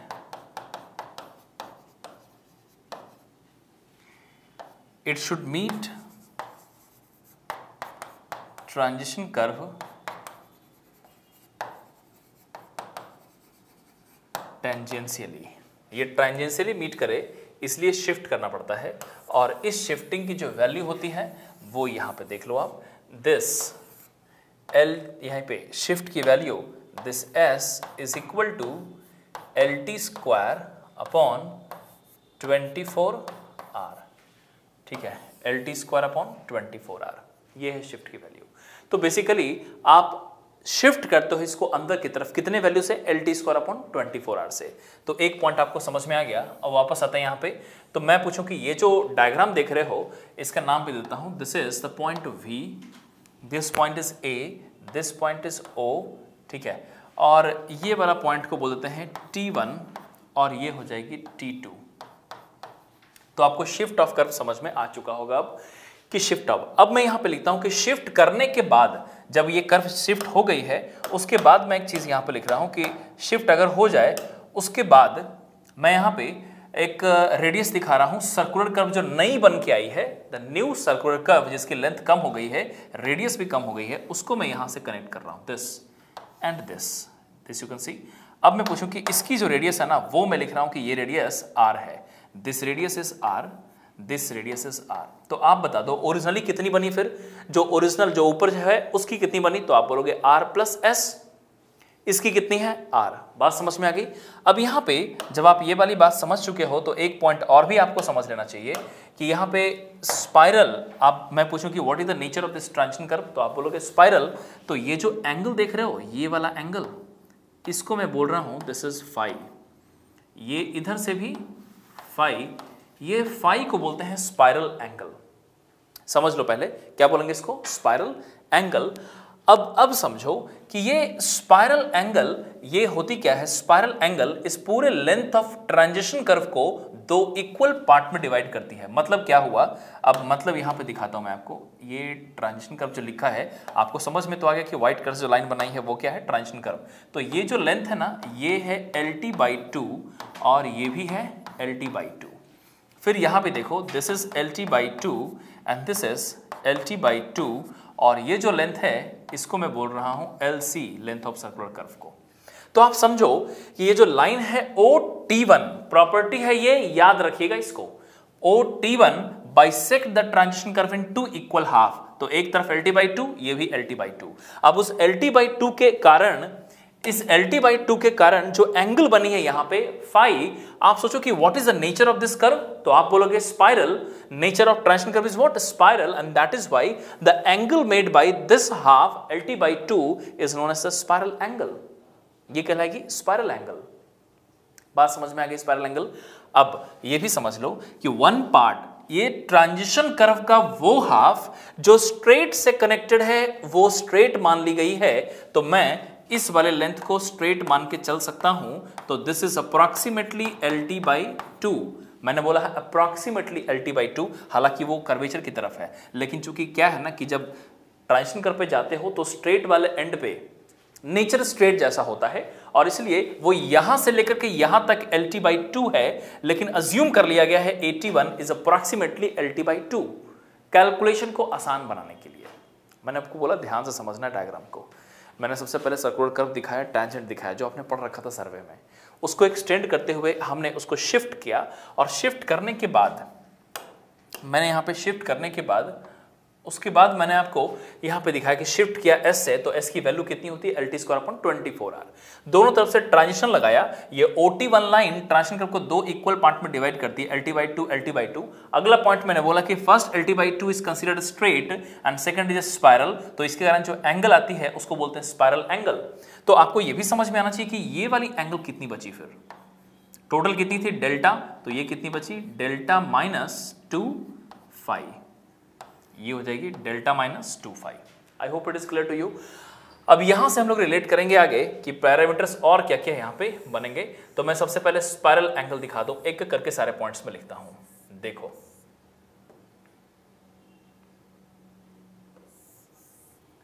यहां से लिखते हैं, तो स्पाइरल एंगल सबसे पहले मैंने लिखा यहां पे शिफ्ट ऑफ कर्व के बारे में। सो पहला लिखा हमने shift of curve, shift is equal to S and that is LT²/24R। ठीक है, दूसरा सेकंड है शिफ्ट के बाद सेकंड पार्ट, यहां पर लिखेंगे spiral angle, spiral angle phi is equal to, आप सोचो थीटा इक्वल टू 2R, आप थीटा क्या होती है L, theta equal to L/R होती है ना, वहां से रिलेट करेंगे थीटा इक्वल टू L/R। तो LT/2/R से we can relate and this we can write LT/2/R।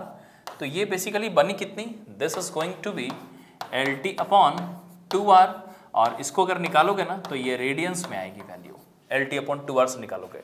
तो इसी स्पाइरल एंगल को अगर डिग्री में सॉल्व करें तो कैन बी राइट क्या होती है 180 degree equal to pi radian, तो ये हो जाएगी 180 LT upon 2 pi are.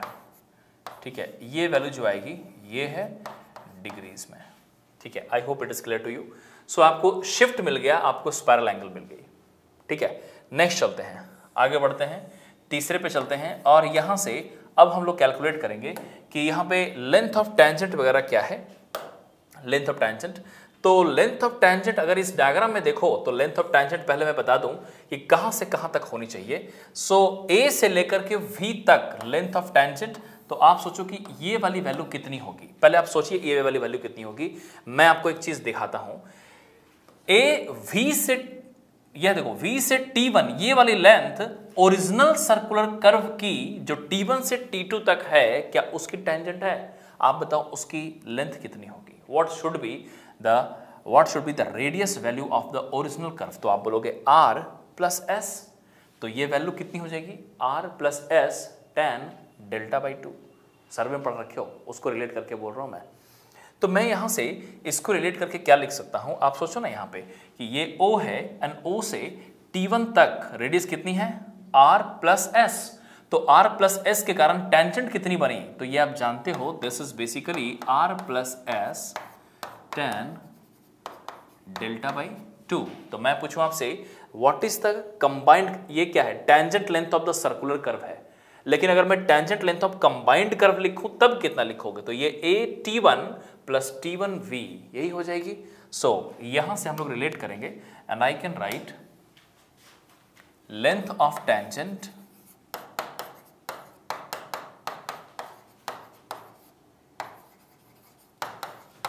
Of combined curve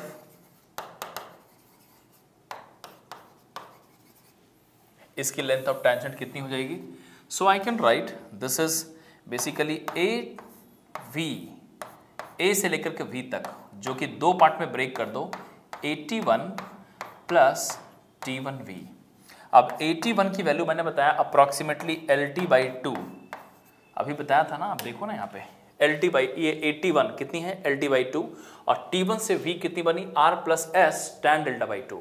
और अगर इसमें कंफ्यूजन आ रही है तो आप पहले ये सोचो कि O से T1 तक रेडियस कितनी बनी, तो आप सोचो O से B तक रेडियस R है और ये डिफरेंस S है, तो O से T1 तक की रेडियस कितनी बनी R प्लस S। और आप जानते हो कि रेडियस अगर R है, डिफ्लेक्शन एंगल डेल्टा है, तो लेंथ ऑफ टेंजेंट तो आपने सर्वे में पढ़ रखा है, डेरिवेशन भी देख रखा है आपने, तो ये क्या हो जाएगी R plus S tan delta by 2। वहां पे क्या होती है R tan डेल्टा बाई 2, यही हुई R plus S tan delta by 2। So यहां से रिलेट किया, so this is going to be this plus R plus S tan delta by 2 यही हो जाएगी। और रिलेट करें यहां पे तो हम लोग क्या लिख सकते हैं, finally this length of tangent AV is equal to, relation हो जाएगी R plus S tan delta by 2 plus LT by 2।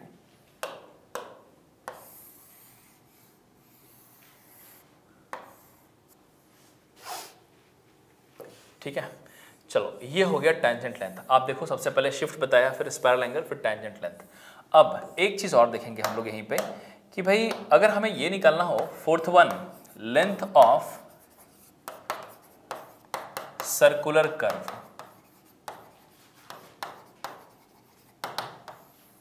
Length of circular curve निकालना हो तो जरा वापस आते हैं और देखो लेंथ ऑफ सर्कुलर कर्व निकालने के लिए क्या कर सकते हैं, ये वाली लेंथ चाहिए हमें, सिर्फ B से C तक। कितना लेंथ लिखेंगे, तो एंगल कितना है डेल्टा माइनस 2 फाई। तो आप बताओ डेल्टा माइनस 2 फाई है तो लेंथ कितनी होनी चाहिए। LC की वैल्यू अगर निकालें तो आप जानते हो ना लेंथ ऑफ कर्व कैसे निकालते हो, अगर आपको डेल्टा मालूम, सर्वे में आपने पढ़ रखा है। अगर एंगल सेंटर पे आर्क के कारण बनती थी डेल्टा, तो वो क्या थी 2 pi R upon 360 into delta. Exactly in the same way 2 pi R upon 360 into delta minus 2 phi, simple. ठीक है, वहां से लेंथ बन जाएगी। So this I can write this LC length of circular curve is equal to 2 pi R upon 360 degree into delta minus 2 phi. ठीक है, ये बन के आ गई। और अब मैं आपको बताता हूँ कि चेनेज कैसे निकालेंगे। चेनेज की वैल्यू निकालने के लिए अब यहाँ से आएंगे fifth one and we can work out कि चेनेज क्या होनी चाहिए। फिफ्थ वन, अब चेनेज निकालने के लिए 4 अलग अलग टर्मिनल पॉइंट्स मैंने दिखाया आपको, और आपको चेनेज चारों पे पता करना है। क्या क्या है terminal point? That terminal point is a. मैं थोड़ा सा हाईलाइट करता हूँ उस पॉइंट को ताकि आप उसे देखें, समझ सकें। ये वाला पॉइंट है पहला टर्मिनल पॉइंट, दूसरा terminal point is this B, तीसरा terminal point is C and fourth terminal point is D. आप खुद ही सोचो कि अगर मुझे जब भी कभी चेनेज निकालना था V से तो रिलेशन क्या लिखते थे आप सर्वे में?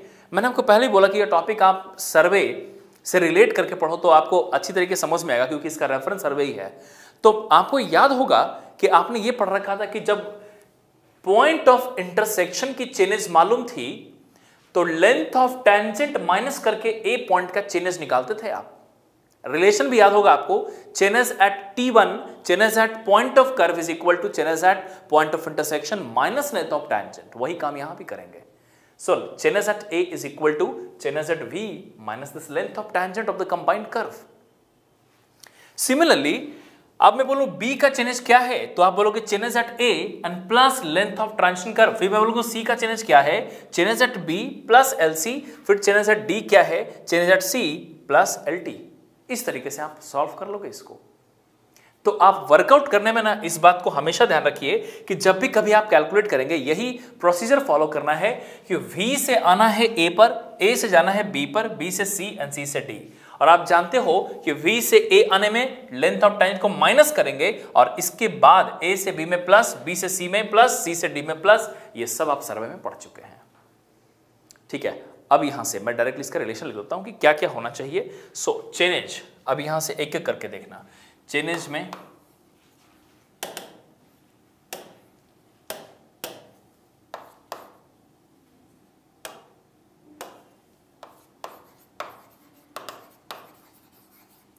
चेनेज सबसे पहला chainage eight junction point.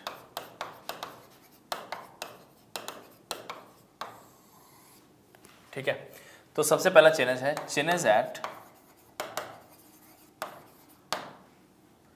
Chainage at ए। ये किसका जंक्शन है आपको समझ में आ गया होगा, किसका है, स्ट्रेट एंड ट्रांजिशन का। तो इसको लिखेंगे हम लोग chainage at V minus length of tangent.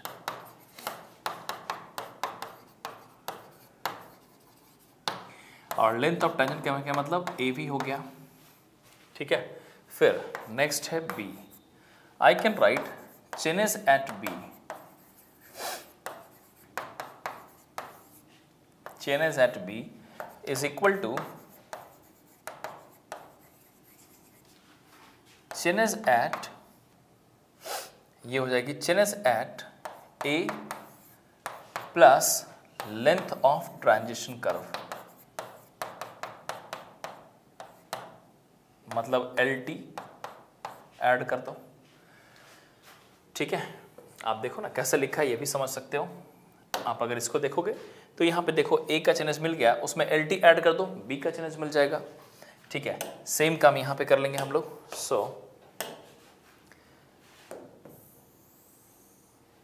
Now we have C point, chainage at C, इसकी वैल्यू क्या हो जाएगी, chainage at B plus length of circular curve which is LC। आप जानते हो कि कैसे कैलकुलेट करते हैं इसको। And the last is D, chainage at D is equal to chainage at C plus length of transition curve, that is LT। चलो, आई hope कि आपको ये समझ में आया होगा। तो ये रहा डायग्राम, और यही हमारा कंसर्न था बेसिकली कि हम लोग चेनेज कैसे निकालें। तो मैंने आपको पूरी तरीके से बता दिया, समझा दिया है कि चेनेज किस तरीके से निकल रही है। हमें निकालना क्या पड़ा, लेंथ ऑफ टेंजेंट और लेंथ ऑफ कर्व, ठीक है। उसके लिए स्पायरल एंगल हमें निकालना पड़ा, और स्पायरल एंगल निकालोगे कब? जब एल टी मालूम होगी, रेडियस मालूम होगी।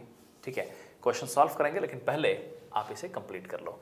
सो मैं आपको यहाँ से स्टार्ट कराता हूँ। ठीक है, लिखते चले जाओ। सबसे पहले डायग्राम बनाना है आपको। हेडिंग आपने लिख रखा है, सो डायग्राम बनाओ, ये कंप्लीट करो।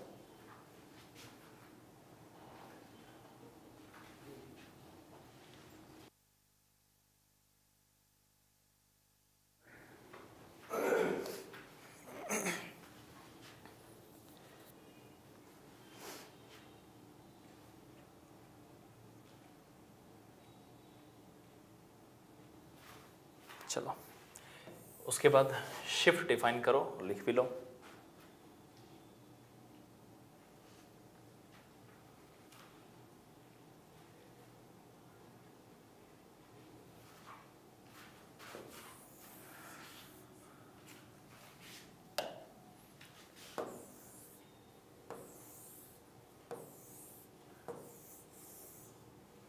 इन सब रिलेशंस को लिखते चले जाओ आप।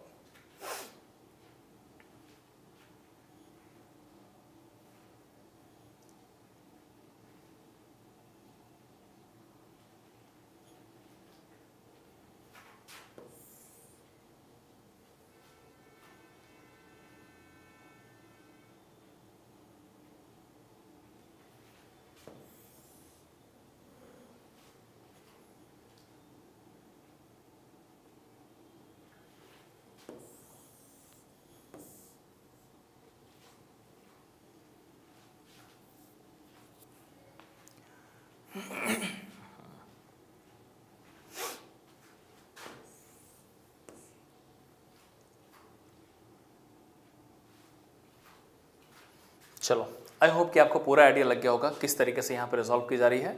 ठीक है, ये टॉपिक यहीं पे फिनिश होता है, ट्रांजिशन कर्व कंप्लीटली फिनिश हो जाती है, लेकिन इस वाले पार्ट पे जो अभी आपने पढ़ा है, इस पे भी हम लोग एक क्वेश्चन कर लेते हैं। वर्कबुक ओपन कर लो और देखो, वर्कबुक में क्वेश्चन नंबर 60 है।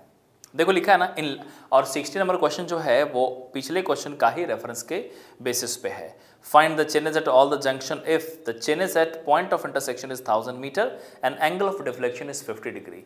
आई होप कि आप इसे निकाल पाएंगे। मैं आपको सजेस्ट करूंगा कि वीडियो पॉज करके पहले क्वेश्चन नंबर 60 को खुद से सॉल्व कर लो, आपसे बन जाएगा। सॉल्व कीजिए।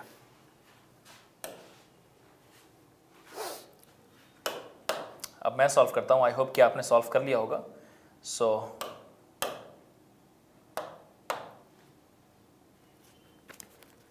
देखो, इन क्वेश्चन नंबर 60 आप देखो, सबसे पहले क्या मालूम है आपको? Here length of transition curve, चूंकि पिछली वाले क्वेश्चन को बोला है तो आपने निकाला था 51.85 मीटर। पिछले क्वेश्चन में यही तो थी एलटी की वैल्यू, और आपको रेडियस की वैल्यू भी मालूम थी। रेडियस कितनी थी पिछले वाले क्वेश्चन में, ये भी देख लो। Radius was for this question was 220 metre, 220 metre. अब यहाँ पे एक कुछ एक्स्ट्रा डेटा दिया हुआ है, क्या? एंगल ऑफ डिफ्लेक्शन दिया हुआ कितना? 50 डिग्री। और क्या मालूम है? पॉइंट ऑफ इंटरसेक्शन का chainage at V, chainage at V कितना है? ये 1000 मीटर। मुझे लगता है अब आप इसको सॉल्व कर पाओगे। ठीक है, अब जब ये मिल चुका है तो सॉल्व करना तो आसान हो गया, क्योंकि अब हम लोग यहां से शिफ्ट निकालेंगे और वहीं से कैलकुलेशन शुरू हो जाएगा। Let's start the calculation now. सबसे पहले we will calculate shift of curve.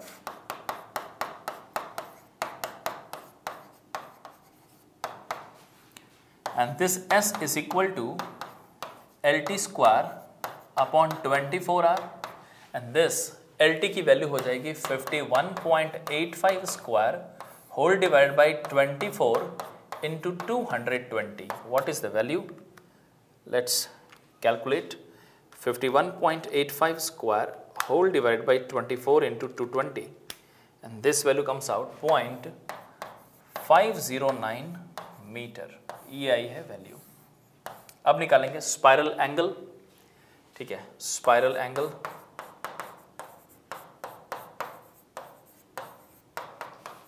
Phi की वैल्यू कितनी थी?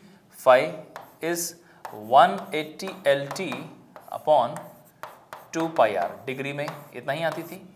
So I can write this is 180 into 51.85 whole divided by 2 pi into 220।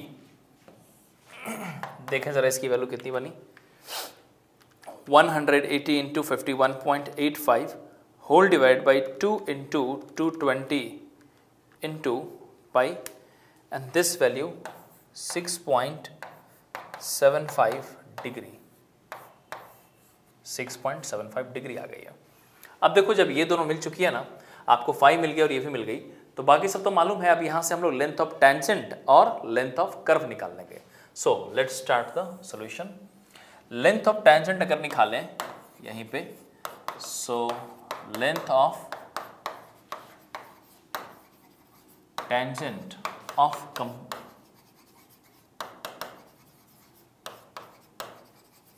Combined curve, इस लेंथ ऑफ टेंजेंट की वैल्यू कितनी हो जाएगी, दिस लेंथ ऑफ टेंजेंट अगर निकालें, सो इस का नाम क्या लिखा था, AV, और AV की value it is basically R plus S tan delta by 2 plus LT by 2। सो इसकी वैल्यू अगर निकालो तो ये हो जाएगी 220 प्लस 0.509 इंटू tan कितनी थी, 50 बाई 2। डेल्टा की वैल्यू कितनी दी हुई है, 50 है ना, 50 by 2 and plus 51.85 by 2। Check करो इसकी वैल्यू कितनी बनी। So this is going to be 220 plus 0.509 tan 25 plus 51.85 by 2, and this value comes out as 26.39 metre. एक बार फिर से चेक कर लेते हैं calculation. 220 plus 0.509 tan 25 plus 51.85 by 2, and this value is 128 आ रही है। So this value comes out as 128.75 meter. You're getting this value as 128.75 meter. अब यहाँ से जब ये निकल चुकी है length of tangent of combined curve, तो यहाँ से हम लोग अगला जो निकालेंगे लेंथ ऑफ सर्कुलर कर्व निकाल लेते हैं।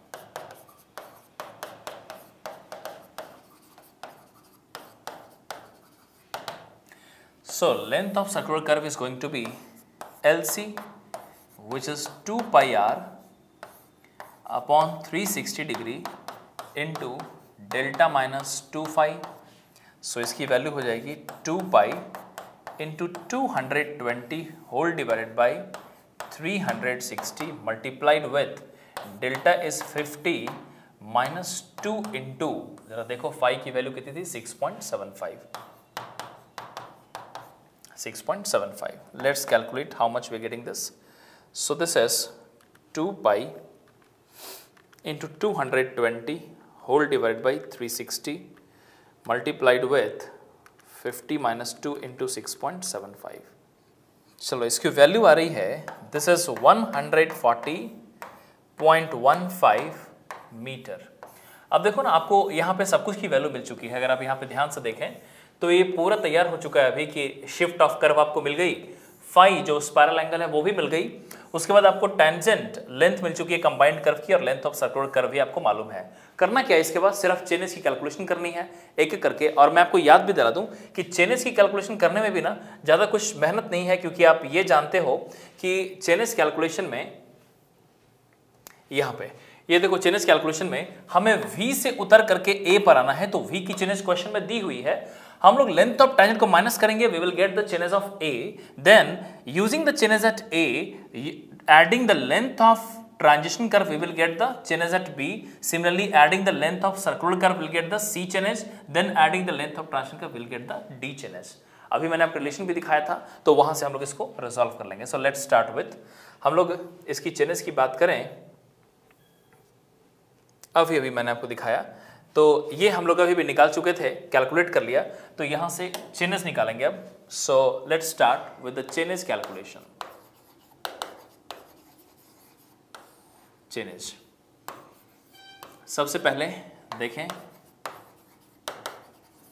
चेनेज एट ए। हालांकि आपको मालूम है ए किसका किसका जंक्शन है, जंक्शन पॉइंट पे निकाला ना, तो जंक्शन किसका किसका है, तो ए पॉइंट को डायग्राम में देखो तो आपको समझ में आएगा, स्ट्रेट और ट्रांजिशन का जंक्शन है ये। सो यहां पे इसकी वैल्यू निकालने के लिए क्या करना है हमें, chainage at V minus length of tangent that is A V. अब यहां से इसकी वैल्यू लिखें तो क्वेश्चन में वी पॉइंट की चेनेज दिए हुए 1000 और ए वी की लेंथ कितनी है वो भी देख लो। सो ए वी की length I can right A V, यहां देखो 128.75। So I will write this as 128.75. This is 1000 minus 128.75 and this value comes out 871.25 metre. किसकी चेनेज आई है, चेनेज एट ए। अब यहां से अगर हम लोग बी पे कंटिन्यू करें कि बी की चेनेज क्या है, so chainage at B similar तरीके से is equal to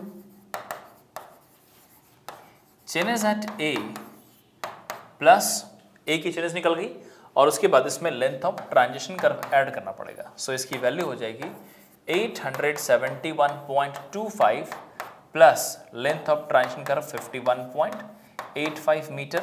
let's check how much you're getting, plus 51.85 and this value comes out 923.10 metre. ठीक है, आगे बढ़ते हैं, बी पॉइंट का निकल गया। उसके बाद now we have chainage at C. So इसकी वैल्यू कितनी हो जाएगी, चेनेज एट बी। अब बताओ बी से सी के बीच का डिफरेंस क्या था, याद होगा आपको, लेंथ ऑफ सर्कुलर कर्व जो शिफ्ट करने के बाद आई थी। So plus length of circular curve. So this we can write B की chainage 923.10 and plus circular curve की लेंथ अभी अभी आपने निकाला था, कितना है देखिए जरा, this is 140.15। So will write 140.15। Check करते हैं इसकी वैल्यू कितनी बनी, plus 140.15 and this value comes out as 1063.25 metre. ठीक है, और आखिरी जंक्शन है D point. So chainage at D, chainage at D we can write this as chainage at C plus length of transition curve. तो C की chainage क्या है, this is 1063.25 and plus this is 51.85। So this value plus 51.85 and this comes out as 1115.10 metre. इस तरीके से निकालते हैं। आई hope कि आपने भी जो निकाला होगा वो यही आ रखा होगा आंसर। सो ये क्वेश्चन यहाँ पे अब कंप्लीट होता है, आपको समझ में आ गया होगा ही। अब मैं आपको दिखा देता हूँ, आप इसको नोट डाउन भी कर लो। सो यहाँ से स्टार्ट किया था मैंने सोल्यूशन को, क्वेश्चन नंबर 60 में, लिखते चले जाओ।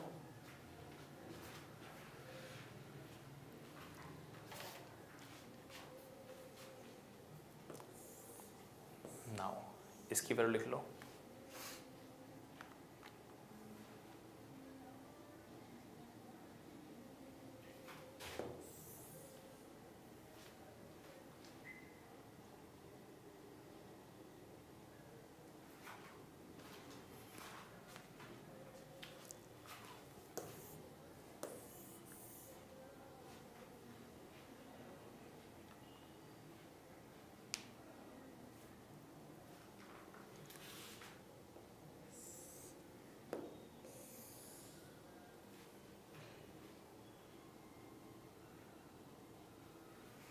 वीडियो पॉज करके लिखते चले जाना है।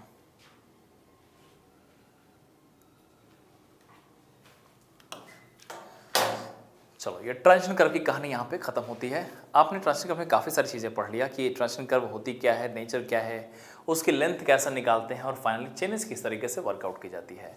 ये पूरी तरीके से फिनिश होती है।